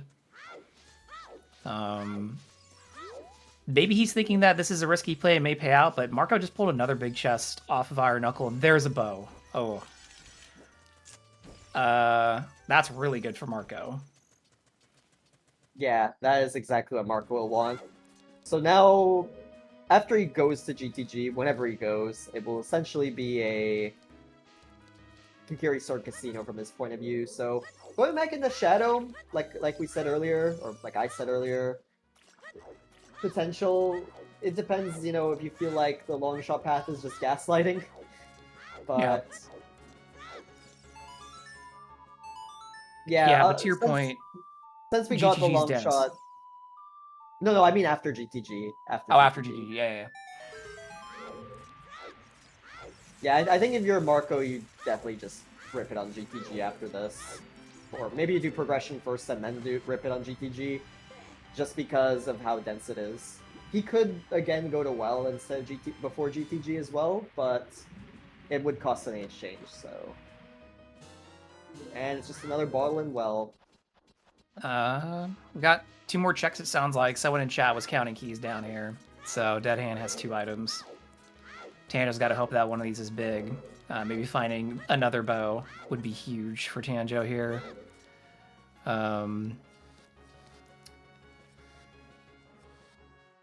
Alright. Yeah, Marco playing Prelude out of here. Oh, never mind. Wants to go somewhere else. Okay. I believe he's chasing the CAC Major, or CAC IC. Mm-hmm. Since CAC Archery is open. However, he doesn't have 20 skulls yet, so he can't, like, get everything in one swoop. But if K-Sword is, for example, on CAC Arch, then it's just a matter of when Marco goes to GTG after, right? So... Yeah.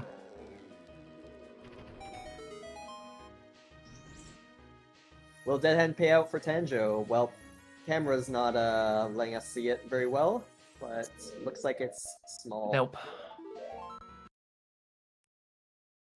Looks like he wants to save and quick, go back to the entrance. Maybe he wants to go back to doing Hot Rodder and Goron Pot and check Dancing Dad. We haven't seen Darunia today yet. There's our last major item. It's just a wallet on CAC Arch. So we really are mostly in the dark in regards to where Kokiri Sword is at this point between the 2 runners. Yeah. To go back to what you said, though, this play from Tanjo, it's been sort of like the theme of what his strategy's been. Go for the checks that he feels like Marco's not gonna go for, or rather do the things that Marco probably won't do. This is one of them. Child-Grown City is definitely one of them, because it's so low density that it's unlikely Marco will come here for a very long time. So this could be pivotal if he can pull something here.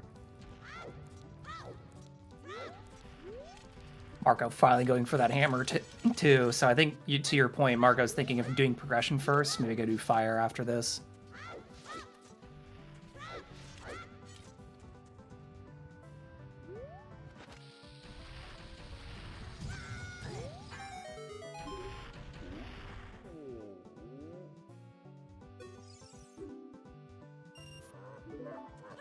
All right, so we did see Hot Rodder earlier from Marco, but we have not seen Goron Pot, and we haven't seen Darunia. We've had Saria. We started with Saria's song, so the only thing stopping us was Zelda's Lullaby.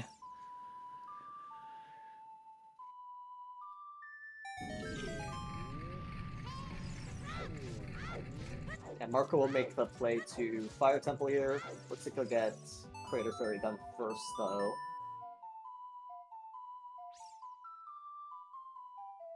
Will Dancing Dead have anything today? It has a Goron. Oh, that's nice. That's nice quality of life. Yeah, that's good quality of life. I mean, Tanjo's pretty well set on hearts, but now he doesn't have to worry about Fire Timer, and, you know, just peace of mind. On the other hand, Marco doing Crater Fairy ended up being just some arrows. So now he will go to Fire Temple and hope he can find some items on the way there. This is the last child pull for Tanjo coming up, checking the Goron Pot. If he doesn't get anything out of this, then unlucky again. Holding my breath on this one. Nope. Oof. Tanjo's making all the risky plays, and other than that boomerang check in GTG, has not been paid out. Yeah, these riskier, more niche plays haven't paid out for him, that's for sure. Also, we're getting dual Kikiri Storms here. Oh, what a useless hint. It's another bomb bag, so both players will get that and be very disappointed at different ages.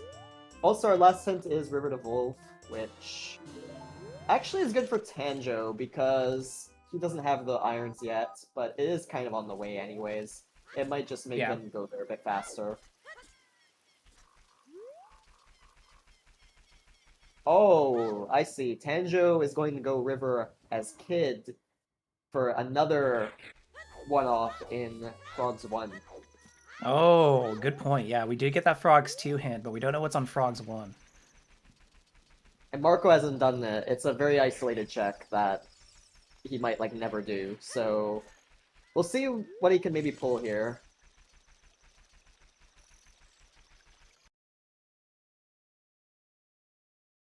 Yeah, but Marco being first into fire and is going to obviously go further than Tanjo did in there earlier. Fire is a pretty dense place. I wouldn't be surprised if Marco finds something in here. Obviously, we won't find Boomerang, but we'll see. He is likely going to do the loop to pick up that key.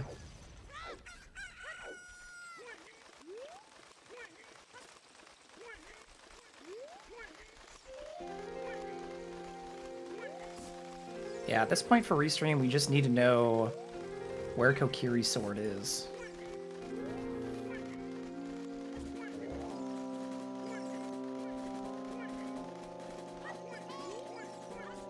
And here's our Frogs 1 check from Tanjo.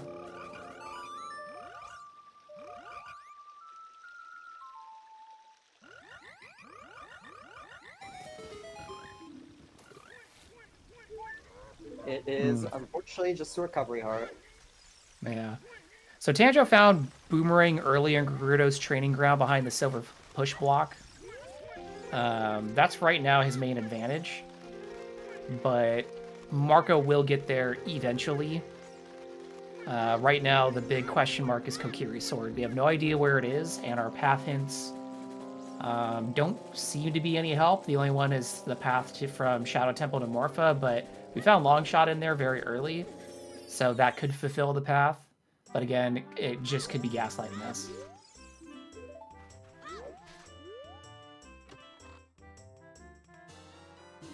Yeah, at this point on Restream, we just need more checks done, get more information out of that. One thing I want to talk about, though, is we see Marco go through this room slowly, and Tanjo get upriver to boots and then into domain. We talked about a little bit before about Tanjo's strategy of trying to play around Marco's level of skills. Marco is a strong player, but somebody in chat correctly pointed out that Tanjo was seeded higher than Marco this year. Tanjo in 6th after quals, and Marco in 27th. So chat was having a moment of, does Tanjo really need a meta this much? Ink, as somebody who participated in the quals, do you feel like these 1v1 metas, you might be able to overthink yourself in some situations and maybe just relying on how you played the quals in general is better? Or do you think this much metagaming around your opponent is valuable this season? I think in generally almost any season, you do want to play your opponent a little bit at least. I've definitely done it many times in the past in 1v1s, and it's paid out great. Sometimes it's gone absolutely disastrous. It's a gamble. I don't know if Tanjo's specifically doing it because he feels outmatched by Marco, though. Because I'm pretty sure Tanjo does at least have the belief that he could beat Marco, right? Like we said, he's the 6th seed for a reason. He's not, you know, he's not someone far below Marco's skill level or anything like that. I think it's actually a very interesting choice they chose to play this way instead of just, you know, playing maybe as he normally does. I'm not too familiar with Tanjo's playstyle, granted, so I don't know if this is how he normally plays, but yeah, I think it is still valuable to metagame. In this case, it isn't really paying off for him, which is unfortunate, but there is still some left in the seed, so we'll see what happens now at the 1 hour 30 mark. Yeah. No, well said, though. There's been discussions in the Discord, and obviously we've seen in previous seasons going into 1v1s, our participants all have very different mindsets. So seeing that on display in these main tournament matches is definitely a good reminder of how things switch up. We've seen it in other matches already. A good example is Mr. Mario v Oak. If anyone hasn't watched that free stream yet, I highly recommend it. It was a very close match. Not going to spoil anything, but you do see some of that playing against your opponent going on in that match. Yeah, that one was pretty much the quintessential example, I would say, of somebody playing the matchup, right? So yeah. Oh, we're gonna see some hover ground jump strats here from Marco. The rare hover ground jump strats. Just rare because you don't always have hover boots in this situation, but yeah, that's a very quick way to get up there, obviously. Now, we did see boss key in the shortcut, so Marco is going to go down here to grab that as he needs it. But the problem here is Marco left Wind and Spirit and pretty far into it. I don't know if he's going to want to drop it to drop Wind here. I think he's going to get boss key, and he's going to continue up. Because he's still looking for Ring, and he's still looking for Kokiri Sword. Dipping out of fire here might be a bit dangerous. He was counting keys, though, so maybe he knows how many items are up there, because it looks like he is going to just not climb the rest of fire. Also noted that Marco managed to avoid Hammer Loop because of that, which was pretty cool. Oh, yeah, just had enough keys to get up there. Meantime, Tanjo gonna continue with these a bit slower, more niche overworld checks, hoping to hit, doing HC failure. We did see it on Marco's side. Marco trying to check that base, so that I guess potentially his opponent can't catch him off guard there. It is, of course, a check that's easy to forget. But Marco's gonna finish up Volv now, and it's probably going to just be density plays for him next, as he looks for 2 more items. Yeah, and as chat's pointing out, that was Tanjo's first Skulltula token at an hour and 30 in. He's starting to think about it. Routing out Skulltulas is a good way to save time against certain opponents who are very efficient at routing their skulls.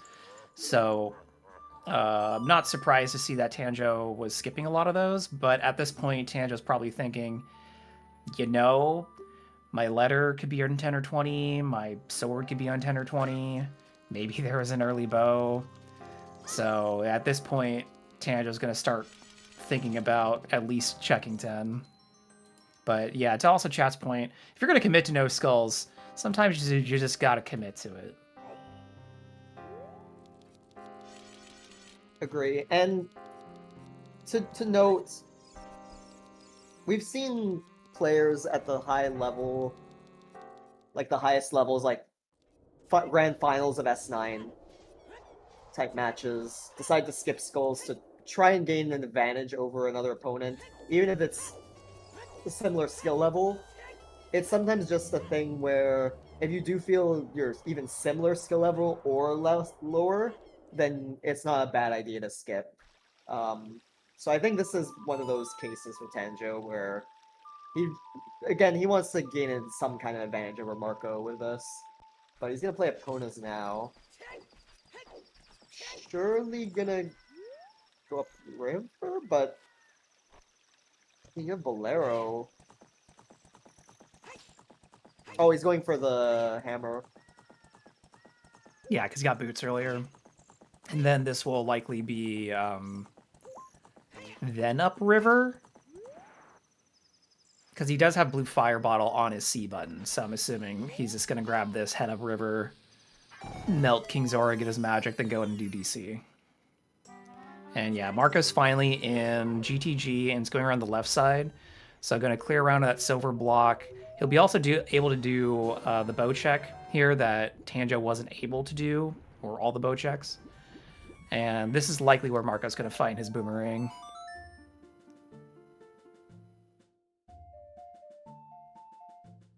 And Tanjo's just going to go do fire.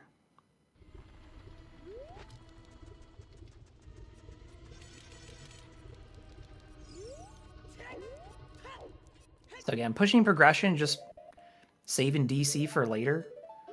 Obviously, we know from Marco just getting through fire, Tanjo's not going to get bow locked on getting that boss key. So no harm done doing this. And there's a lot of keys.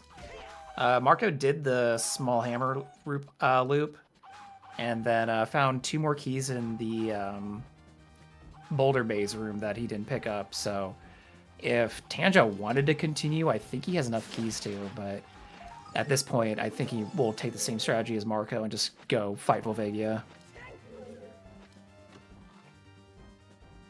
Whoa, this is another pretty weird play from Tanjo. I wouldn't say weird. Thought it's kind of a metagame type play because he has progression in DC open. He's had it for a while, but now he's doing Stone Forest.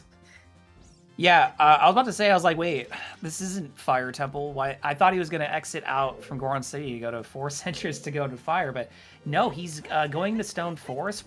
I guess he can get a quick couple Skulltulas here, because maybe he's really worried now about what's on 10 or 20.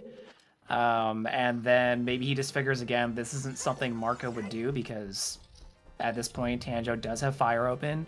He has DC open. He knows he can at least complete DC. He doesn't know about Fire. So yeah, this is a spicy one. I don't know how far he's gonna go. I think he's gonna just do these maybe like courtyard checks and then maybe some of the push block room, then dip out. But we'll see if it pays out for him. Something to note, reminder that there's a 7/8 chance that there is a major item in Forest, however. Yeah, so... we didn't get foolish on any of the temples. So if Kakiri's sword's in here, it will take some time for Marco to come here. There are better plays to go for from his perspective in terms of density. But for now, Marco just clearing out the rest of GTG, has gotten the boomerang that Tanjo got earlier, and now is just on the hunt for Kakiri's sword. He's going to do a little peek here in the maze and see there's a big chest in the center. We know that's Lens. He doesn't, though. He's definitely going to go get that. The only thing we didn't see out of here, besides that bow chest, which ended up being nothing, we didn't see toilet. I don't think Marco's going to go do toilet, but he could.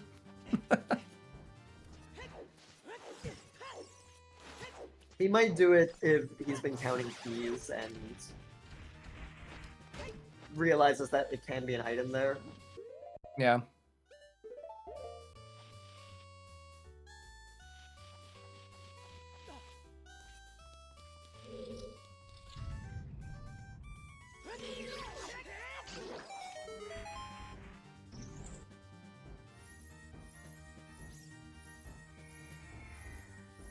Chat's kind of asking who's in the lead right now. I would say that in terms of overall checks completed and item loadout, Marco does have the advantage over Tanjo at this moment.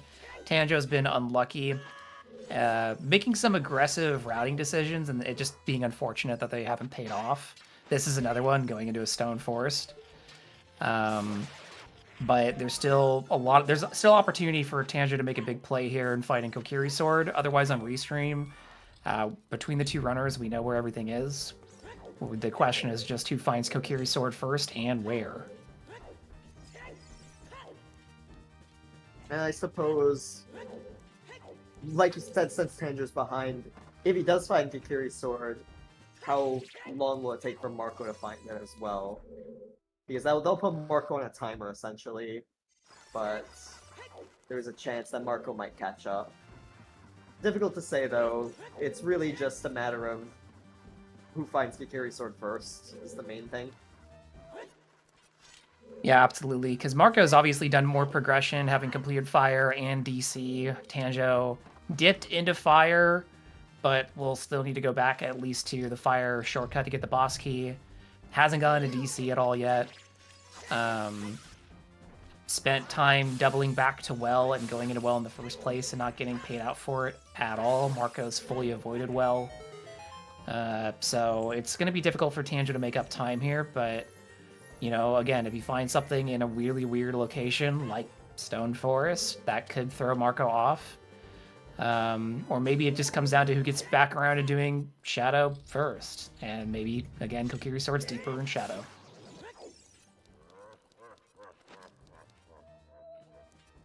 Tanjo now bow locked out of forest, so just gonna collect this last skull and we'll see where he goes next. I mean, there's not much else he can do at the moment. Actually, is he gonna keep going here?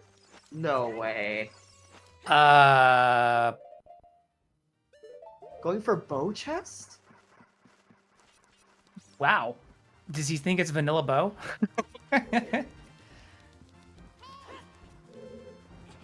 He's really playing for these edge cases here. My goodness.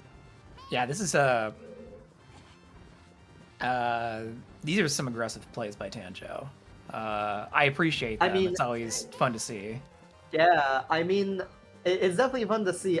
I would say, even as somebody who goes for these types of plays quite a bit, this is one I pretty much would never make. So wow, this is not haram routing. This is more than haram routing. This is like the most haram of the routing. But yeah, to Alva's point in chat, it could just be a mental game for Tanjo right now. He hasn't, aside from maybe the boomerang, which he knows Marco is going to walk into at some point, he hasn't really gotten paid out on any of these risky plays.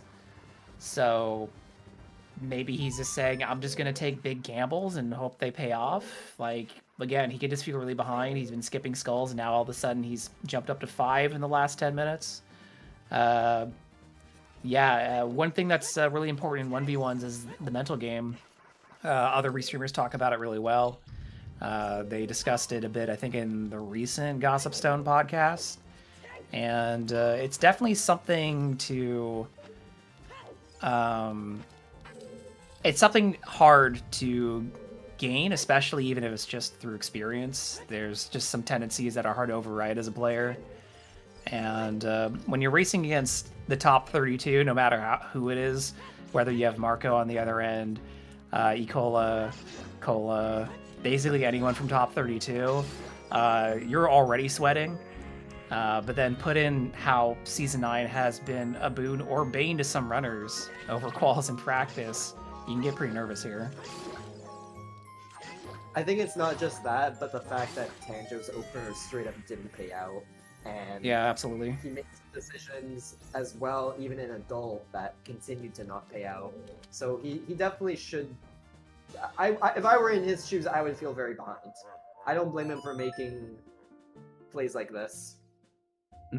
However, the one thing I would say is it would be more ideal for him to do the things that he knows he needs to do, such as fire first, and then go back. in my opinion. Just because the items might just be on the way. And who knows, maybe Marco trips up and doesn't find something. Like maybe Marco Pepega's out check. It can happen to anybody, even in top 32, right? But now it looks like Tanjo's going to go either to DC or Fire. If I were Tanjo and I still felt behind, and I imagine he does with the plays he's making, it wouldn't be a bad idea to go mode DC or just put off DC until you can go mode it just to make up time. So doing Fire first here makes more sense in my opinion, and he could go for the deep Fire play as well. Yeah, absolutely, I agree.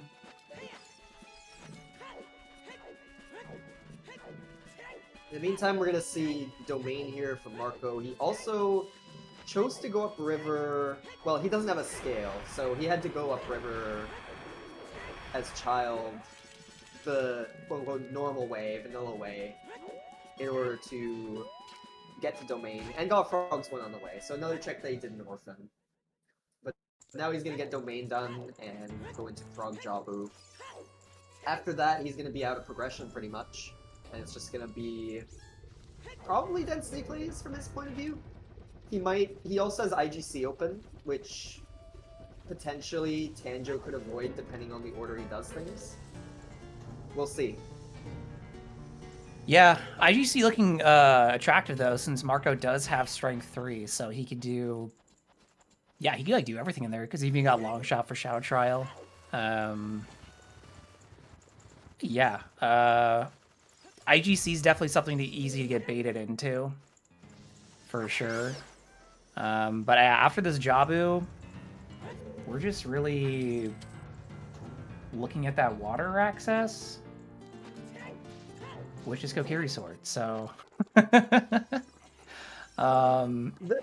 The one thing I will comment on, we've been speaking a lot of like the metagaming type of decisions that Tanjo's been making a lot, because he's been making a lot of them. But Marco might make a metagame decision by going well instead, if he feels like he's played the seed well and wants to protect himself. As in, he feels like Tanjo might have gone well at some point, and you know, he feels like, oh, I've played the seed pretty well, I haven't made any major mistakes. And to his credit, Marco hasn't really made any major mistakes yet.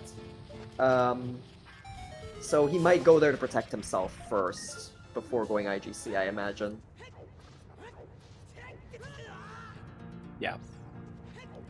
Yeah, and to Netherion's point, and was also mentioned in chat, and you mentioned it earlier with this early routing, Tanjo's just got to find something in a spot that Marco's not going to get around to. And the unfortunate part here is all these spots that Tanjo's been checking that were like, Marco probably won't get around to. When is Marco going to do Frogs one? He's been getting around to them all. So we had the question in this chat. For Tanjo to win, case Kokiri Sword has to be, I don't know, like Deep Fire. It might be a place where Marco doesn't go back to anytime soon, but we don't even know if Tanjo's going to go to Deep Fire. He skipped Hammer Loop, so he doesn't really care about that one key in there. But if he goes out of the way for the keys in here, then we might see a Deep Fire play. And it's not a bad play at that. Remember, 7 out of 8 chance, so... Yeah, and he has Scarecrow song set up as well, so he could go up to Pierre, and he's doing the hover boots jump up here, but he is running away from that small key. So I think he's taking a page out of Marco's strategy here and just gonna get boss key and leave. Oh wait, no, he is gonna have the switch. All right, he's going back for the key. I think this is a Deep Fire play then.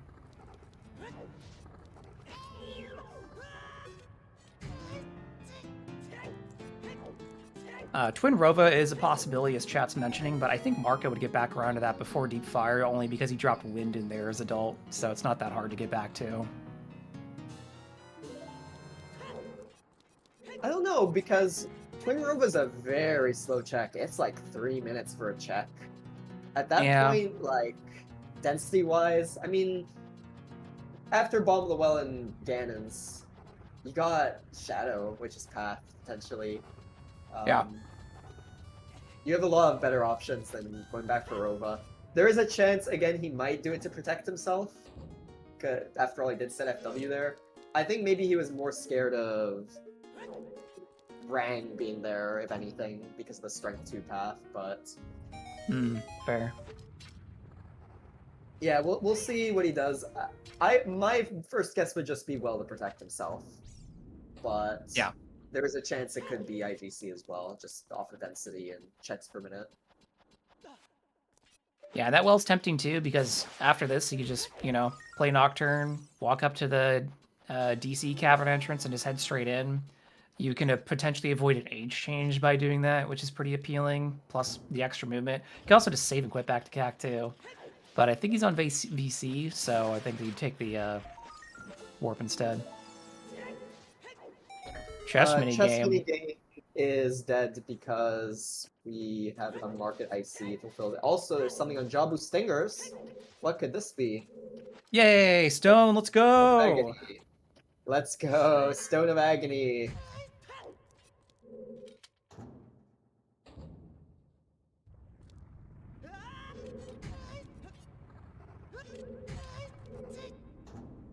Alright, Tanjo is going Tanjo back gonna into the keep firewall going. room. Yeah, it's D-Fire play, let's go.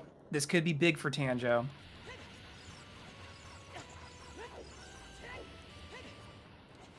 If there's any edge case that Tanjo has, like edge case type play that Tanjo has been going for that could pay out the best, it's definitely this. Because Marco bailed hard off of this and it's very low density. So it will become a matter of when does Marco go back for it. But we'll see if there's anything here. Oh, big. Oh, it's a big chest. Hold.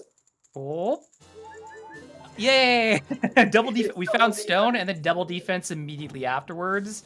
And we can find Nehru. We'll have like the Triforce of I don't need this items.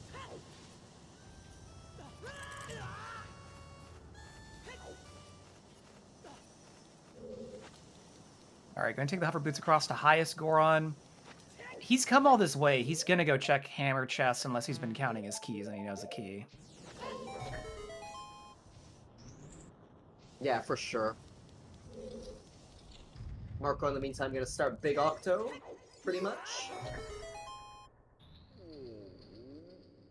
Okay, that's a key. Nice, Goron. There's a key in Hammer Loop. It looks like Tanjo's been counting, so he's not going to go up to highest chest, and he's going to go straight down to Vivo Vega. So not getting paid out on the deep fire play, unfortunately. Man, yeah, at this rate, I think, to your point, Tanjo's is just putting off DC for as late as possible, and then he'll just go mode it when he wants to go mode it. I don't know where he goes after this. Like, does he just finally resign and go, okay, I'm gonna push DC and do progression, or is he gonna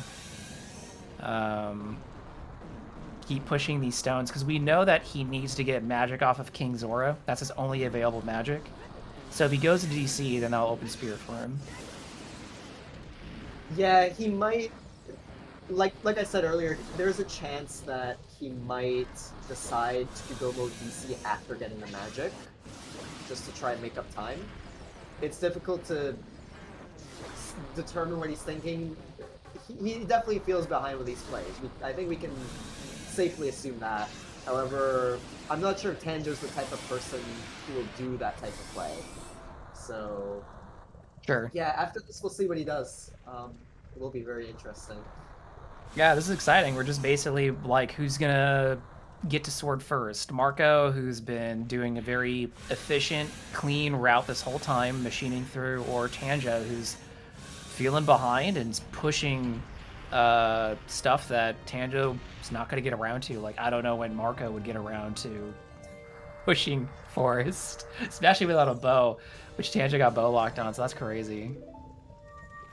Also, to note, the one major item in Fire that prevented it from being foolish was a slingshot. So, wonderful, huh?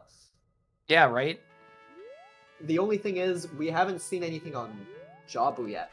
So, Baronade Heart Container will determine whether the 7/8 is still on, or if it's 1 in 8 and we just got unlucky. In terms of the Dungeon Foolishes being possible.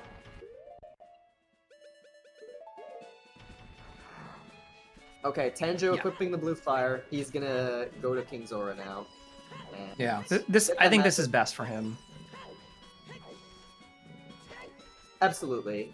He doesn't really have many other good options. But the other question is, will he go mode DC? Because that is a decision to make for sure. If he wants to save a little bit of time, it's not actually that much. I have timed it. It's maybe about 2 to 3 minutes. Also, oh my god, Baronet has a bow. Yeah, so I saw that.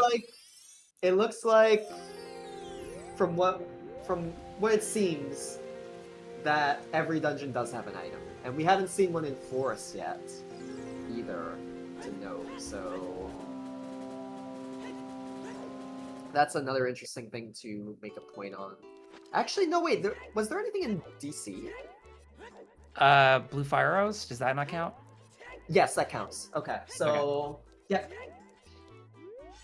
Yep. Every dungeon has had an item so far to fulfill that 7/8 chance. Yeah. To remind chat, saw a question on it really quick. Yeah, Dodongo's cavern's inside the ice cavern entrance, and we know Rudo's letter was behind Strength 2 and Spirit. So logically, that ended up putting it very late. So Tanjo's knows that there's not a lot of items that he could find in there based on what he's already found, as Ink was talking about earlier in the restream. So he hasn't been too concerned with it right now. Right now, he's trying to set up for King Zora skip. And we're hoping for his sake, he just go modes it. So just uses those chews to open up the head and move right along. We'll see, though. I think in his position, he should know that Marco's probably already gone around to this. And if anything major was in here, like the Kokiri sword, oh well. I think it's just better to go mode it, but we'll see what he's thinking when it gets in there. And Marco checking outside Ganon's castle, everyone's favorite fairy to check. Yeah, Marco... We were talking about where does Marco go next. Whether he wants to go to Well and protect himself, or just IGC for... Which is higher density than Well, actually, I think, at this point. It's just a ridiculous amount of checks with Strength 3. Choosing to go for IGC here, so... I'm gonna see what's in IGC, and if it is Kokiri Sword, well, Marco will probably have gained too much of a lead to enable Tanjo to not catch up. I'm sorry for that. What I mean is Marco will have built so much of a lead, and yeah, Tanjo's go moding DC. All right, this is good. This is a good play from Tanjo. Like you said, it's not a ton of time, but he needs every single moment back that he can after not getting paid out in some of these aggressive checks in his early child routing. So we're going to hope that if you're a Tanjo fan, Marco doesn't find Kokiri Sword in here. If you're a Marco fan, you won't find Kokiri Sword in here. But as we do that, we are coming up on the 2-hour mark, so I think these runners are going to be finishing, unless we get that AD for Sunsong Grave. Oops, haha. Oh, man. Relatively soon. So we do want to remind everybody here that these runners are on a 20-minute delay. Us commentating to you is live. We're all watching behind a 20-minute delay. So do not give any spoilers on race results here. Just a friendly reminder, because since we're so early in the season. But let's see what's on ZL. You didn't see anything on those big chests, it looked like, and nothing there. Okay, well that's our densest trial to check, but we still have others. And Tanjo's making it into DC now to get to Dodongo, and then after this, I think he's just gonna go to Spirit. Yeah, needs to get all the things he needs to do guaranteed done, and then look for everything after, probably. Because he is very behind on progression. Shadow Trial 1 is a big chest. Could this be it? I'm gonna say, so we saw Sauce in chat evoked that one. They're like, where's Scale? There it is.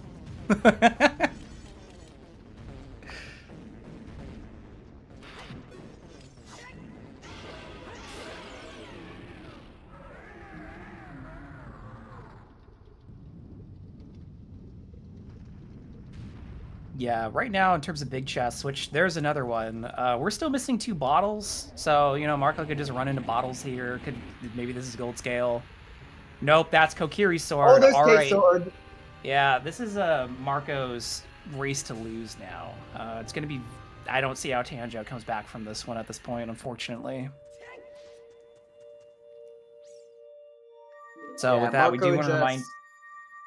Oh, go ahead. Yeah, I you was go just ahead going to with say a that reminder. the winner of this match will be playing the winner of Rafa versus Pyra. That match is tomorrow at 5 p.m. Eastern. It will be getting a restream here on Zelda Speedruns.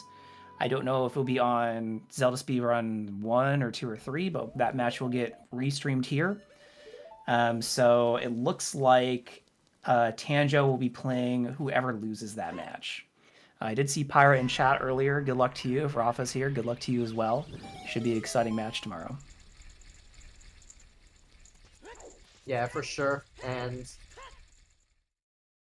you know, that one's going to be a great match. I know one person in chat's going to have a lot of fun commentating that. Chuckles. Hi, Chuckles. We're all looking forward to some Chuckles commentary on a Pyra race. That's for sure. Yeah.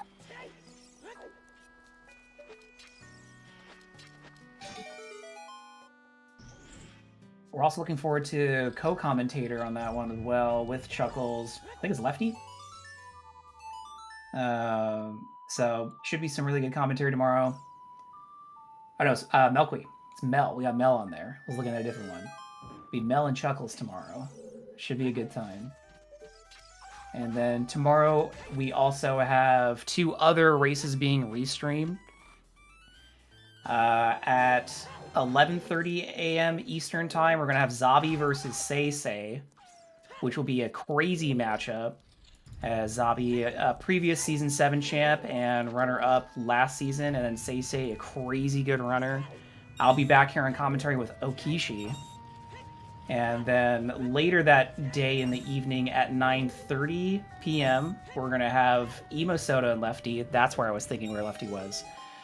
Commenting Flea versus Rock Chalk. So tomorrow to stack with matches. So stacked we couldn't get them all on Restream, but we appreciate everyone giving us that opportunity.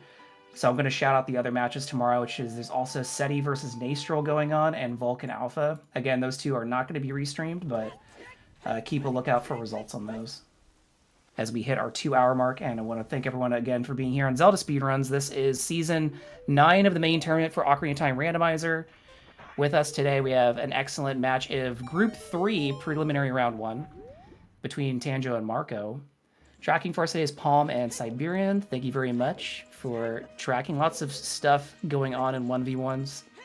And shouts to Baseball for restreaming. And again, thanks for being here, Inks. Good to see you on comms. Yeah, thanks for having me. It's been a great match. I've been enjoying commentating with you, Burrito. Yeah, it's a lot of fun. I've always enjoyed commentating with everybody that volunteers, but I especially like commentating with people who are actively running. As somebody who, you know, I do a little bit on the side, but I'm definitely not a Challenge Cup tier, let alone top 32. So it's always good to have people with some hands-on higher skill experience here with me in the booth. I don't know if I view myself that higher skill, but I guess Haram routing gets you some distance. Listen, man, if you and me raced 100 times, I think you'd beat me 99 times. The one time you wouldn't beat me is the one you're like, I'm hungry, I'm gonna go get a snack. I'll be back in 2 hours.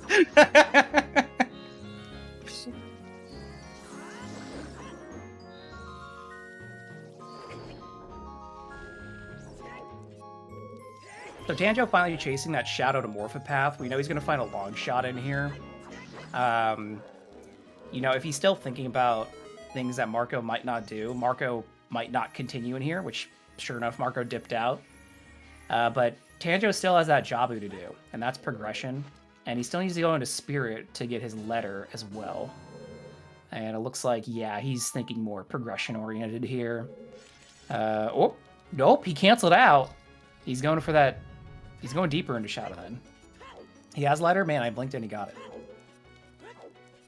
Yeah, this is a... I hope K-Sword's in here and Longshot is gaslighting. Oh, never mind. But never mind. He was like, nah, I'm not doing this. He's like, I'm gonna put this letter to work. I'm gonna go do progression.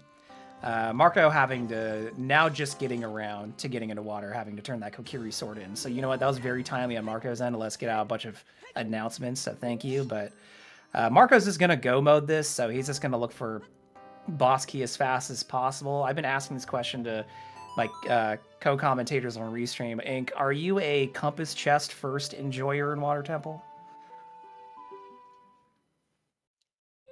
Compass in water? Yeah, it's a compass or map where we go down here and go right immediately instead of going all the way down. Oh, I go all the way down. And okay. I know Marco always goes all the way down. Yeah. I remember one time. I won't say too many names of who was the runner, but they're in chat. So there was a time when they beat Marco in a race. I think it was a qual, and Marco was very, very critical of them not going all the way down and doing this first. So he's very, very, very pro. I believe this is compass, yeah? Or is this map? I confused the two for some reason. Beats me. Yeah, Marco loves doing this first. He's very adamant about that in his philosophy. So that's one thing I definitely know about him. I agree with him, by the way. I do think it's more efficient.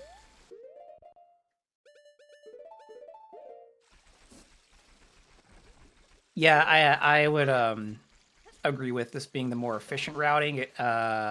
It's just we have seen some plays, especially even in quals this year, where going for that first compass chest has actually gained enough time to make a difference. But that's of course in quals when you're racing a lot of different people. Going down to the bottom first, I'd say, is definitely the safer route, especially when you're not sure about your current positioning, because Marco doesn't know Tanjo's been pushing aggressively on these checks. And for all Marco knows, Tanjo is neck and neck with him right now. Yeah, Marco doesn't have any information or plausibility of where Tanjo could be. You know, especially with Tanjo being so high-seated and such a great runner, it's very difficult to gauge that, right? You don't know, you have no idea how he's doing. He could be absolutely god routing the sea for all you know, and it doesn't matter how well you played, he could be ahead, right? So it happens sometimes among top runners, you know? One of them just god routes it, and the other one, they feel like they played it amazingly, but it wasn't enough, right?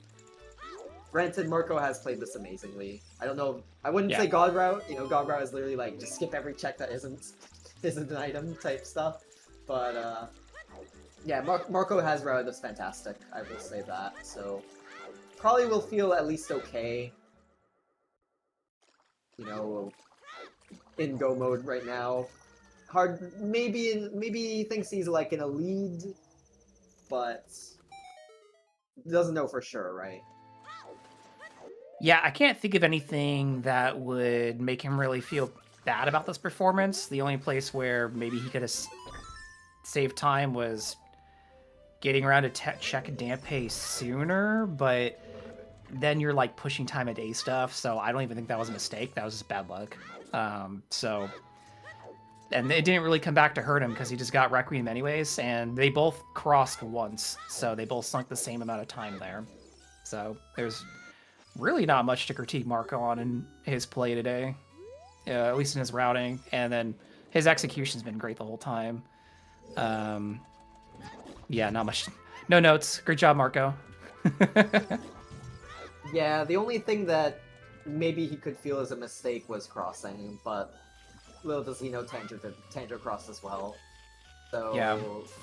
You know, that's the kind of mistake where you feel, I mean, if that's what cost me the race, whatever, I think. But, yeah, his execution's been solid. He hasn't been doing, like, too many extra checks, you know what I mean? Like, he hasn't gone to too many extra areas. He skipped all at bottom of the well, which is a very high-density area. So that probably feels very good, at least on his end. Yeah, and then not having to push deep fire, so he didn't get punished for just going and defeating Volvigia when he did. It looks like this boss key's really deep though. Seen Central Pillar now and still no boss key, so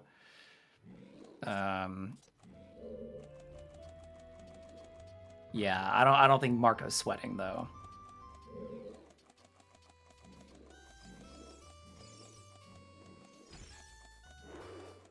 I think Marco's generally like I generally regard him as a pretty composed player because he's been in these situations before a lot. Granted, of how much of a veteran he is in the community, you know, ex-tournament champion, got runner-up in I think at the next season, so he's probably pretty comfortable right now, I would say. Yeah. His while he was seated lower than Tanjo in qualifiers, he still had a very consistent performance. So it's not like quals were exceptionally harsh on him or whatever. Yeah, I would say this was a pretty even match between the two. I would say just based on the qual results after he played, you could probably argue he's underseeded for sure. Mm-hmm. Because, like we said, I think when I believe you brought up this statistic, I believe he finished first 7 times in quals. Is that correct? So he placed in the top 7 8 times. One of them was first, and 3 of those times were second.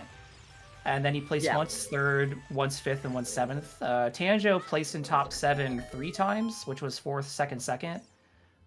So yeah, he had a very consistent performance. It's just the seeds he played ended up giving him lower total points. His top result was better than Tanjo's though, with 1,063 versus Chando's 1,032. Hilariously, his top result was the seed where him and Zephyr both thought fire was a medallion when it was a stone, so they just kind of oopsed into important progression items. But hey, sometimes that's how you win a rando seed. I know there were a few runners who they finished their 8 quals, and then they just had like a streak of results that were better than their actual quals they played.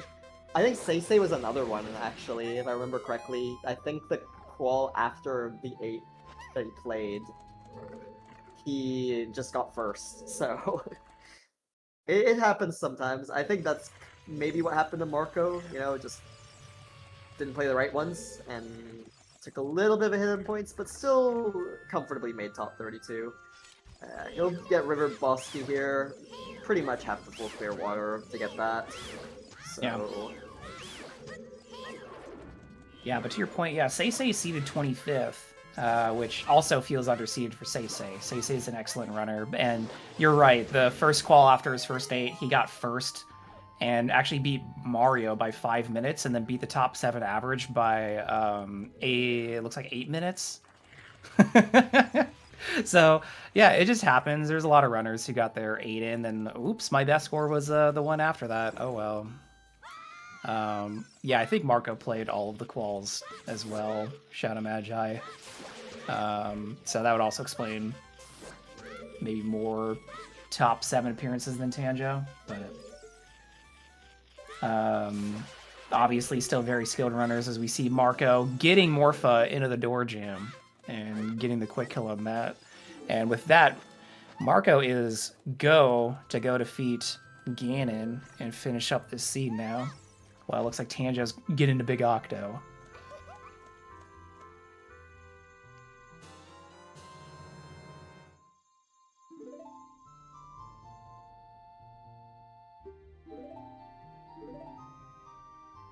Yeah, so again, Tanjo will be playing whoever loses the match tomorrow between Rafa and Pyra. Marco will be playing the winner of that.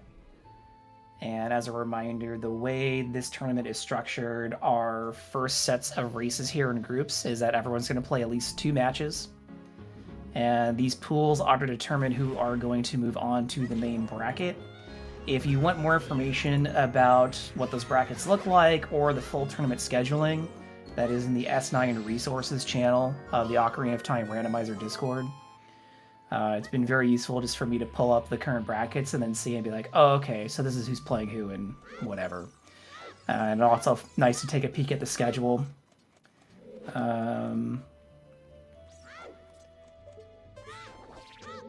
Yeah, you also see the pass races a lot pretty quickly there. But here's Marco going into Ganondorf.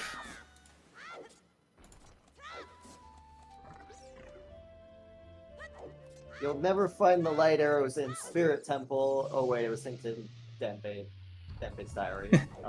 Maybe we'll find them then. Yeah. See, that's why Ganon sets Dampe time, is because not only is he a big fan, but he's a best friend, so he leaked the information to Dampe, and Dampe wrote it down. That's the deep lore.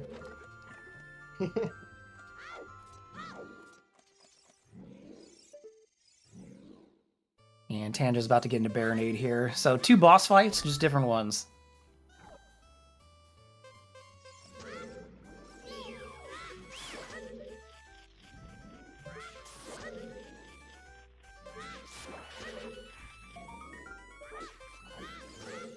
Still wild to see Tanjo pushing 12 skulls like over 2 hours in, but yeah, at this point maybe he's just thinking, I missed something early and obvious. He'll get a little bit of a bailout with this bow on Baronade. But Yeah, that's I true. think, unfortunately, he won't get the case sword before Marco finishes. Marco's only a couple minutes off now. It's just Ganon. This is going to be a quick fight for Marco.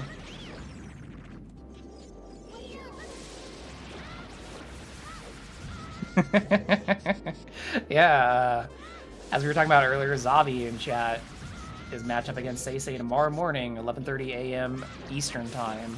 Again, will be restreamed here on Zelda Speedruns. Should be a very exciting match.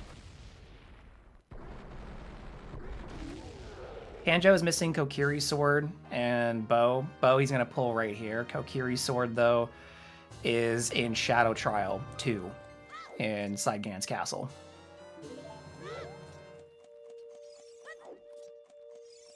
All right, Marco gonna go pull the Master Sword and finish off Ganon here.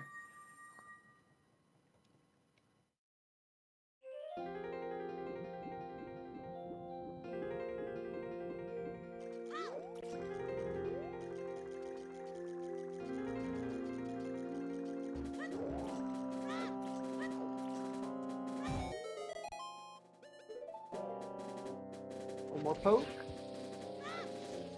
And All right, that's everyone get ready for down. GGs.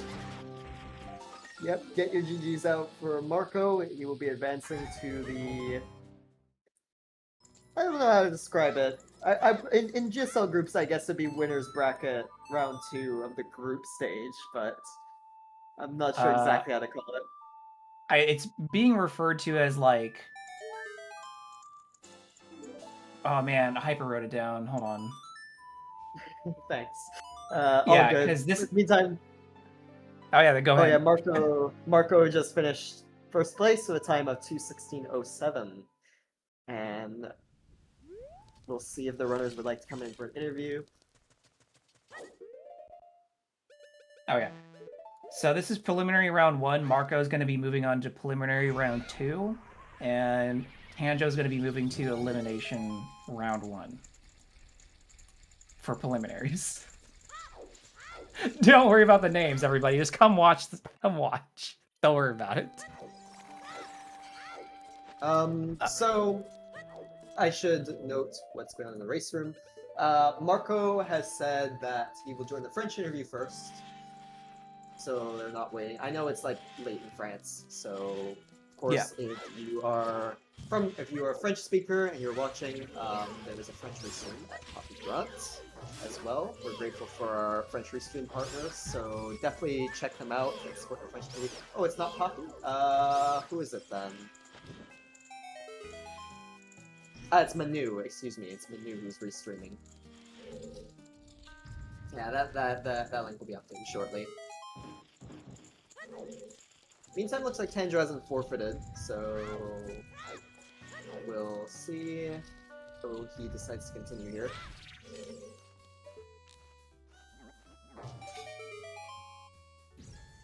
$2:16.07's a great time for this seed, though. Again, I don't really know how you do much faster than that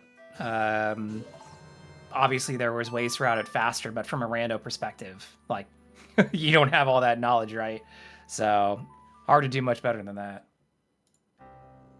Yeah, that is a fantastic time. Had to do not just the 5 medallions, and some of them being a little bit longer than normal. I would say, we had to full clear water, for example.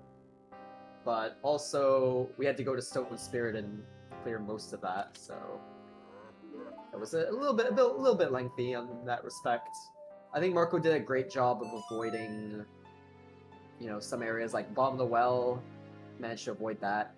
A lot of density. Also takes quite a bit of time to arguably just get there, because we don't have very good ways to get there as kid. It's of course in the Dodongo's Cavern entrance. So you'd have to nocturne and walk all the way there. That takes time. But still a lot of checks per minute regardless. And also got to avoid a lot of slower overworld checks like Childgoron City. And also some other dungeon checks as well. Not just side dungeons, but Deep Fire, for example, we saw on Tanjo's side. Took a risk on Deep Fire, it didn't pay out. So yeah, absolutely. And the boss key and water ended up being like at the very end anyways, so whatever. Like, not really getting to that any faster. I don't know if there's any Dark Link loop enjoyers who opened with the Dark Link. We also had to do 3 side dungeons, which takes quite a bit of time. Ice being in GTG entrance, and then we had to do GTG. Basically full clear it. Like, realistically, I don't see how you can avoid full clearing unless some world rangs your go mode. But no, that's actually impossible because K-Sword is in Ganon's. So yeah, had to basically full clear GTG, and had to do Ganon's as well. So that also takes quite a bit of time. So all those things considered, it's definitely an amazing time, 216. Yeah. Very well played.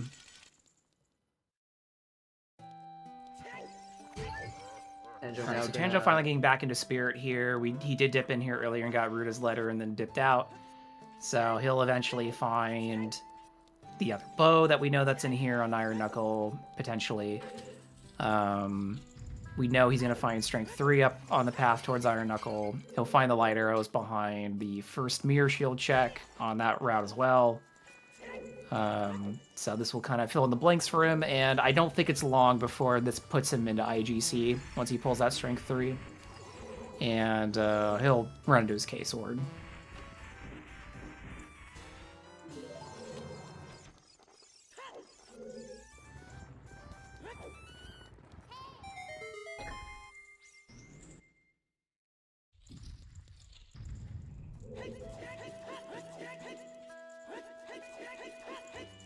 But yeah, as we talked about earlier, there'll be a lot of races tomorrow, 3 of them being restreamed here. Keep an eye on the results, though, for the others that don't make it on to restream. There's just only so many of us. We'd love to restream all of them, but we gotta, like, sleep and eat food and stuff.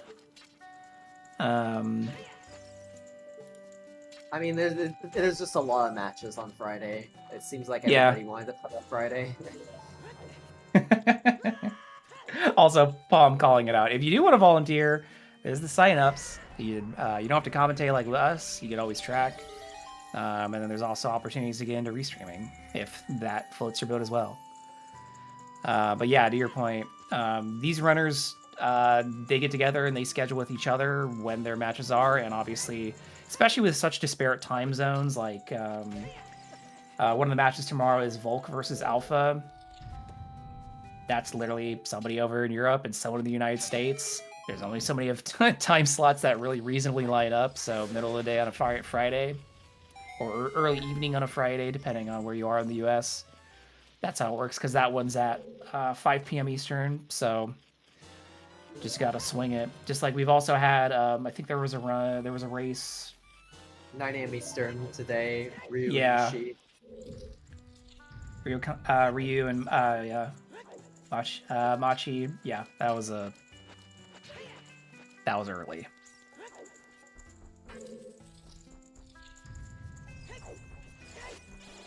Yeah, they both Speaking of played which, at a time that's actually kind of early even for them.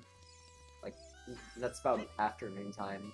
They're both French runners, so they yeah. sort of scheduled EU afternoon. I guess it worked for both of them. But likewise, yeah, I mean, there's quite a few EU and A matchups, so it can be a bit harder to organize, find a time slot for those. Yeah, Tanjo absolutely. gonna now pick up his lights here. I think Tanjo will probably just keep going, considering.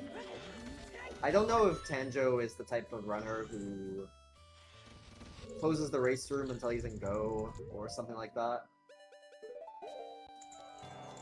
Yeah, which he's still a little bit of ways, so...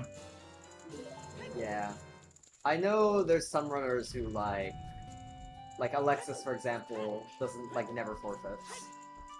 Doesn't matter how far behind he is, he just never forfeits. I don't know if Tanjo's also like that. I think I've seen Tanjo forfeit, but maybe he just has the race room closed until he's in go or something.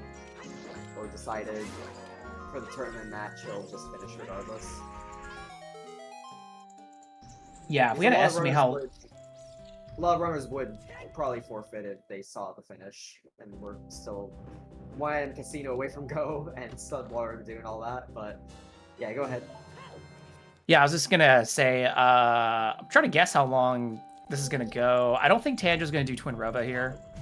I think he's just gonna do basically what Marco did, and if not bail once finding lights, bail pretty shortly after. He does have wind that he could set. Oh yeah, I guess he just pulled his lights already and he's gonna keep going. Which Marco did. Marco basically cleared and then opened up the boss, then left. So I think Tanjo might do something similar. So this is gonna be another like minute and a half in spirit, and then I'd assume he just goes towards IGC and gets around to Shadow Trial eventually, because there's really not much else for him to go do. I don't think he's gonna go back to Stone Forest. I don't think he's going to go check Childside Spirit. Definitely not going back to Shadow. That's a long dungeon to do. So if I had guessed, maybe like another, I don't know, 12 minutes? Because he has to be... If he clears the same way Marco did, which he probably will, it's going to take a while to find that boss key. At least 15, I'd say, because he also has second exchange for NK Sword. Ganon's climb is about 5 to 6 minutes.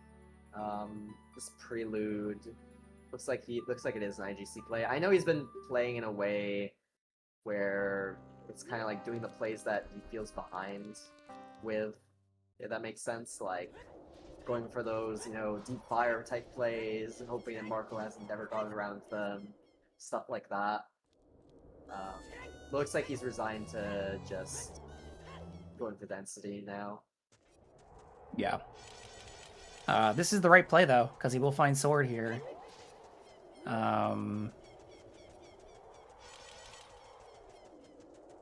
Anyway, I think Marco might come in here after the French restream interview, like you talked about, Hank. So if anyone in chat has any questions for Marco, feel free to start thinking about those, and we can ask him. He played the Siege so well, like we talked about. I don't really have any gameplay points. My only question is, who would he feel more comfortable racing, Rafa or Pyra? Yeah, I guess that's an interesting question. Yeah, I don't know how familiar Marco is with both of their styles of play. I know Pyra was doing some interesting routing during quals. Some good vibe routing. Well. Yeah. That's what I heard. Pyra talked about it on Restream a bit.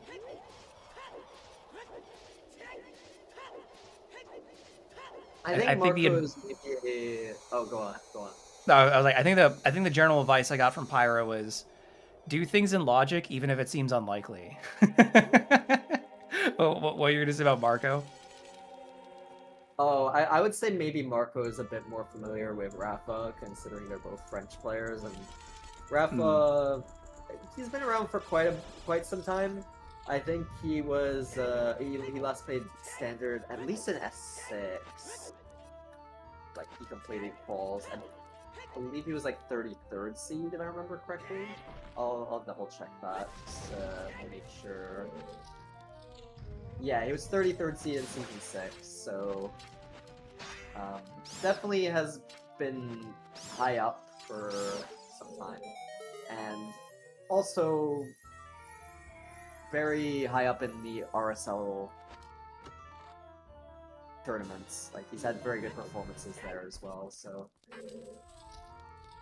probably a little bit more familiar with Rafa. Pyra's, I think, a little bit more up and coming, I want to say. He's kind of made a pretty big breakthrough last year, especially getting Challenge Cup finals and now breaking the top 32. So I think at least out of the two of them, Marco's less familiar with Pyra for sure, if I had to guess. But I don't know if Marco studies runners too much, or how much he looks into them.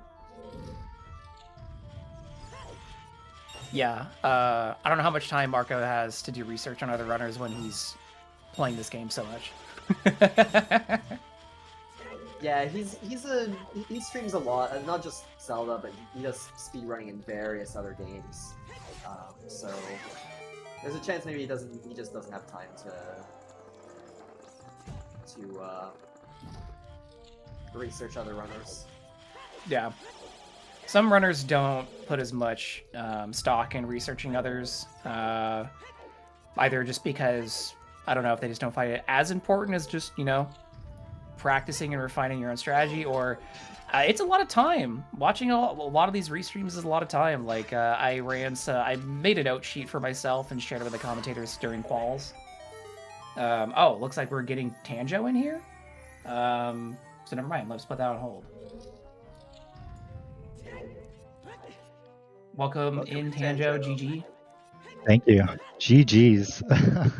All right, so we got to ask you, before we ask you how you feel about the seed, what was your mental game coming into this? Because we obviously saw you play a very different route than what Marco did. Makes sense. Yeah.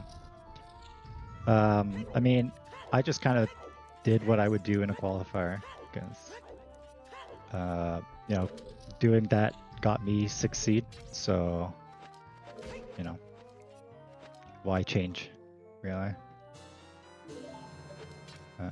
Okay. Yeah. That's fair, yeah. No, absolutely fair, because, yeah, 6th seed is great. We were talking about how, yeah, this seeding is pretty crazy. You at 6th, but then Marco at 24th, and then we were also talking about Seisei at 25th, because obviously they're both very strong runners who have matches soon. Seisei's tomorrow against Zabi. Right. So, yeah, you were obviously doing stuff right during qual, so why mess it up now? But, yeah. How did you feel about this seed in general, though? Pretty bad luck for you, we'd probably say. I guess so. Yeah. I mean, I closed race time, so I didn't see when Marco finished. And then, I mean, obviously he finished way ahead of me. I mean, I feel like I kind of like the child start in season 9. I don't know why. It's just I like to get as many as I can, and then do a fuller adult segment. It definitely felt a little dry, this child segment. And I've had other qualifiers where that's happened as well, and I just finished like in the 40s and 50th places. So it kind of felt like this was maybe leaning towards that, especially with the bomb bag on Mountain Roof. I was thinking of doing that. Sometimes I do that as child when I do chickens. Didn't this time, so I didn't have the bomb bag there. And then I should have done Bomb Tube Bowling and Richard when I did Boulder of Destiny before going to Ice and Crossing. I had a double back there, but I mean, otherwise, I just kind of played the seed. I tried to stay in Logic, which is why I kind of put off DC for so long, since I knew like I needed letter anyways. So just focus on finding that first. But yeah, I don't know. So, I guess another follow-up question. So you said and we saw it as well. The child opener, it turned out pretty dry, and then you get the man on roof bomb bag, and then you're probably thinking, I imagine, you could correct me if I'm wrong. Yeah, Marco probably has that much earlier than me. Hmm. We saw later you were doing a lot of checks that were, I suppose, what you would consider slower, like Deep Fire. You were going to Stone Forest without when you had progression DC open, and then you actually go mode at DC. Were Yes. some of these plays because you felt like you were behind as a result of the child opener, or No. did you feel No. really? Yeah, I never tried to metagame. I think metagaming is, personally, I don't think it's a good strategy, especially in a 1v1. I don't know. It's just, half the time of metagaming, you're like expecting your opponent to finish, and then, they kind of, I can guess their route from that. Like in a qualifier, it's maybe okay because you can see a fast finish and metagame off that, but I just try to play my game. The reason why I did like Forest and stuff like that was just to stay in logic. Again, just to try to find that letter before going to DC. Gotcha. Yeah. As far as like I knew deeper, like I knew because like the hammer was path to. It wasn't path to a bridge medallion, so like I was just so focused on trying to find that letter. So I was just staying in logic as much as I could. And I thought maybe the magic on KZ would have been tricky depending on how fast. Like if you rush DC off the rip, then maybe you have a tough time getting that. But evidently not. Yeah. Yeah, we did I see think what else? Marco go to ice first, and then before he went to DC, he did break logic in that respect. And full clear DC, which I don't remember. It had blue fire arrows, funny enough, if you're curious. Oh, yeah. The idea of that. Yeah. But yeah, that's an interesting Makes sense. way of seeing it. We thought maybe you were actually metagaming because you felt behind doing some of these very slow checks, like Forest Bow Room, for example, stuff like that. But yeah, no, that's just trying to stay in logic. Yeah. Gotcha. I mean, of course, I knew Marco is a very most runners are pretty standard. They will do CAC first there, so I figured that he would have the bomb bag. But I mean, there's still a lot of seed to play, I guess. So it might not matter in the end.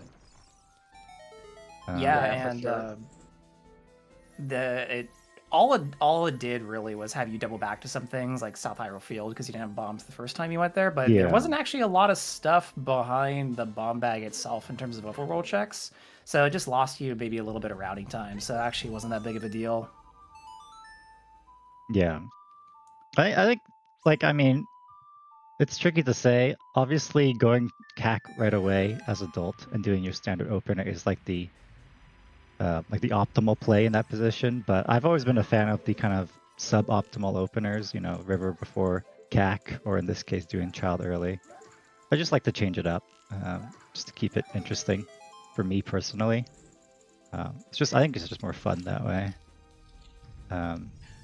But yeah, this is just one of those unlucky seeds, just one of those qualifiers where I'd have like a 700 score.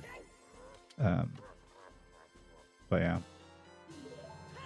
Yeah, I mean, people were popping off in chat when we went Valley Lake really early on, so people were excited to see some of those overworld checks where people, see it as that's uncommon. So obviously, it's been a strategy that's clearly, again, worked out for you in quals, and other people have attested to, just clearing overworld as Child just has paid out a lot for them this season.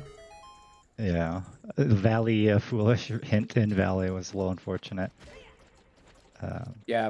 The things that we saw in Restream that we thought were really strong for you when we first saw that was you got around to getting the double strings from Graveyard first. Marco got there as adult, but didn't get Dampe for a bit, obviously. And then Marco got out to Spirit Temple entrance for GTG by going across Wasteland like you did. However, he just got the song and left. So when you got there with Silvers, you were able to pull a Boomerang. We're like, oh, that could be pretty big, but Since Graveyard was Hidden Path, we knew Marco was going to get back to around to it eventually. And sure enough, he did that when he went to go open the well. So it was just mostly like, okay, this could buy Tanjo time. Tanjo just needs to pull something from these checks, but it just got unlucky. Yeah. Yeah, I was thinking about that during the seed too. I was passing through Graveyard as child like several times, and I just saw Dompe there. It's like, at the first I was like, okay, maybe this Strength 2 pull is pretty nice. But then after I like walked past Dompe like 2 other times in the seed, I'm like, there's no way that you miss the Strength 2, the seed probably. Yeah. We kept on restream, kept playing the game of, ooh, Tanjo's doing something Marco might not do, like Frogs won. Marco got around to it eventually. Like, he was just taking a different route, very thorough, as he usually does. So tomorrow, the important match, I guess, to maybe keep your eyes on, or maybe not, since you don't meta, is you'll be playing whoever loses the match between Rafa and Pyra. We were talking about, before you coming in, maybe runners' familiarity or lack of familiarity with either of the runners. Is there anyone out of that matchup you'd be more worried against running? Obviously, Pyra was in Challenge Cup last year, but came up to top 32 this year. But then Rafa's a very strong runner as well. Or you're just like, bring it on. I'm just going to play my game. I mean, both runners are very strong. I know Pyra's like a Valley Laker. So if I'm up against Pyra, I would assume we'd have similar routes, maybe. I don't know how much they prioritize like rushing child early. And I think Rafa is just a very standard, strong player. Definitely like comfort zone with Dungeoneer, I think, considering that they do like RSL and stuff. So yeah, either way, it's gonna be a tough match, but yeah, I mean, I just look forward to playing, and if I go O2, I go O2. That's how it goes, but I'll try to get away. Ink, do you have any more questions for Tanjo or anything you want to follow up on? Not really. I think we covered everything, to be honest. I think it was very interesting getting your insights, why you were doing things. Yeah, if you watch back this restream, we're like talking about the metagame, and at the same time, now we just know Tanjo's like, I'm just trying to see a logic. I don't know what these assholes are talking about. But I feel like if I did have race time up, I would have forfeited this one because I wouldn't want to keep you guys watching me do checks that Marco has already zoomed through. I do feel a little bad that Marco finished so far ahead. We wanted to talk to you anyways. We always appreciate getting runners into interview, and you were playing very well. Again, just had bad luck. Like when you went back to well for a second time because you saw that big chest there in ZL, then you knew Dead Hand had 2 checks. I'm like, wow, Tanjo's just going for it. But now that you talked about something a lot, I'm like, oh yeah, he was looking for like letter and stuff. Unfortunately, this was all spirit, so. Yeah. Did Marco, like, how far did Marco go in Shadow? He just did Dead Hand and left. Yeah. Okay. Marco, he went into fire. He got to boss key in the shortcut and then just dipped. He didn't go deep fire.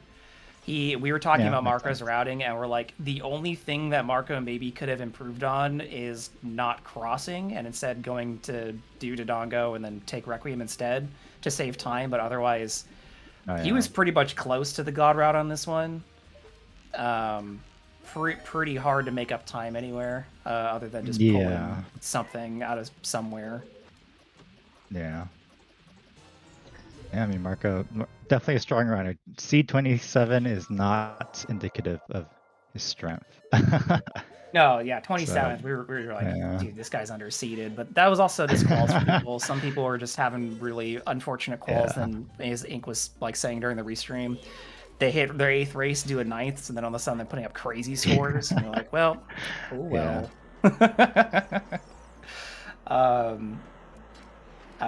Baseball, do we know if Marco actually is going to come in? I know it's been a hot minute. I know it's late for him. I don't think so. Okay. GG's to Marco. He's listening. Yeah. GG's to Marco. GG to you, Tanjo. We wish you luck in your next match against either Rafa or Pyra, but I'll leave that to baseball to talk about. Hello. Yes, we have a ton of matches tomorrow. The volunteers are coming out strong for season 9, which is great to see. But yeah, there's a lot of matches. We only are gonna put on 3 matches tomorrow on ZSR. The best way to figure out where the restreams are is to go to Mido's house. So go to Mido's house because that'll also show you like the French restreams. We usually try to spread out the restream love a little bit. But yes, there's going to be 3. First one, 11:30 a.m. Eastern, Zavi versus Seisei. I'm super excited for that match. I am going to miss pretty much all of it, unfortunately. But it's going to be really fun. So I'm so glad we're getting that one on. And then a little later, we're going to have Rafa versus Pyra at 5 p.m. Eastern. That's also going to be good. I love seeing Pyra on Restream, and Rafa is really good. I wish we had gotten them on qualifier Restreams more than once because they're great. Zavi is 11:30 a.m. Eastern, for sure. And then much later, 9:30 p.m. Eastern, we're going to have Flea versus Rock Chalk. 2 incredibly strong runners. And one of my favorite runners right now is in that matchup. So exciting. Very exciting day. There's other matches that aren't going to be on ZSR. Volk versus Alpha at 4 p.m. Eastern and Seti versus Nastriel at 2 p.m. Eastern. Recommend pulling up like a multi-stream for that. I don't know if there's going to be another language restream for that yet. But yeah, big day for Uter tomorrow. Huge day. And then we'll have matches on Saturday too, but we'll talk about that tomorrow. Let's not get ahead of ourselves. Yes. Wow. Great match, everybody. Thank you to Marco and Tanjo for being on Restream. This was really fun. GG's Tanjo for finishing that one. I actually liked that you kept going. It was kind of fun. So thanks. And thanks to our commentators, Ink, Burrito, fun as always. Burrito, we'll see you bright and early tomorrow. And our trackers, and Siberian. Thank you so much for tracking. It is a little bit harder these days in the 1v1s, so thank you. And yeah, I'll be there for at least 2 of the restreams tomorrow. So I will see you. I don't think we're gonna actually see Tanjo kill Ganondorf on stream, but I promise that he did. It's a new IL world record. Don't worry about it.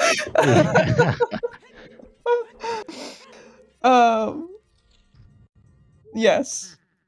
I don't know what else to say. Oh, I need to raid. Right. Okay. Is there anything else I needed to say? Oh, you should volunteer and help out. Burrito said that earlier, but you should. It's great. And we can get on even more matches. Thank you, Palm. My command wizard. Okay. Oh, and thanks to our French restream today. Menu, sorry I didn't update the command. But yeah, shout outs to the French restreamers. They're awesome. They get a ton of matches on that we don't. And they even cover some of the ones that we do, and it's great. They're always fun to watch. Even I can't understand them, but they seem like they're having a great time. Okay, I know, Siberian, I'm trying. We're seeing it. What else can I say?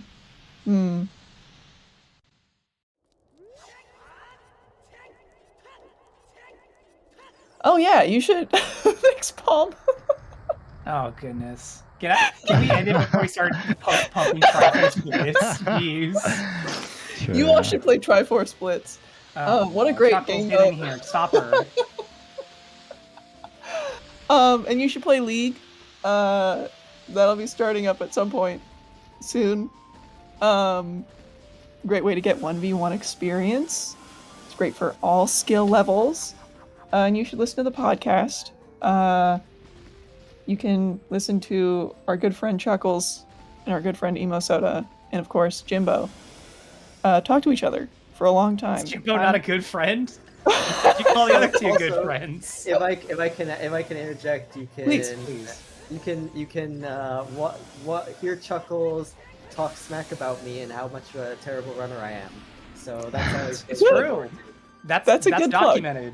Thank Yeah. you. Thank you. Also, there's going to be another podcast episode recorded this weekend, is what I've been told.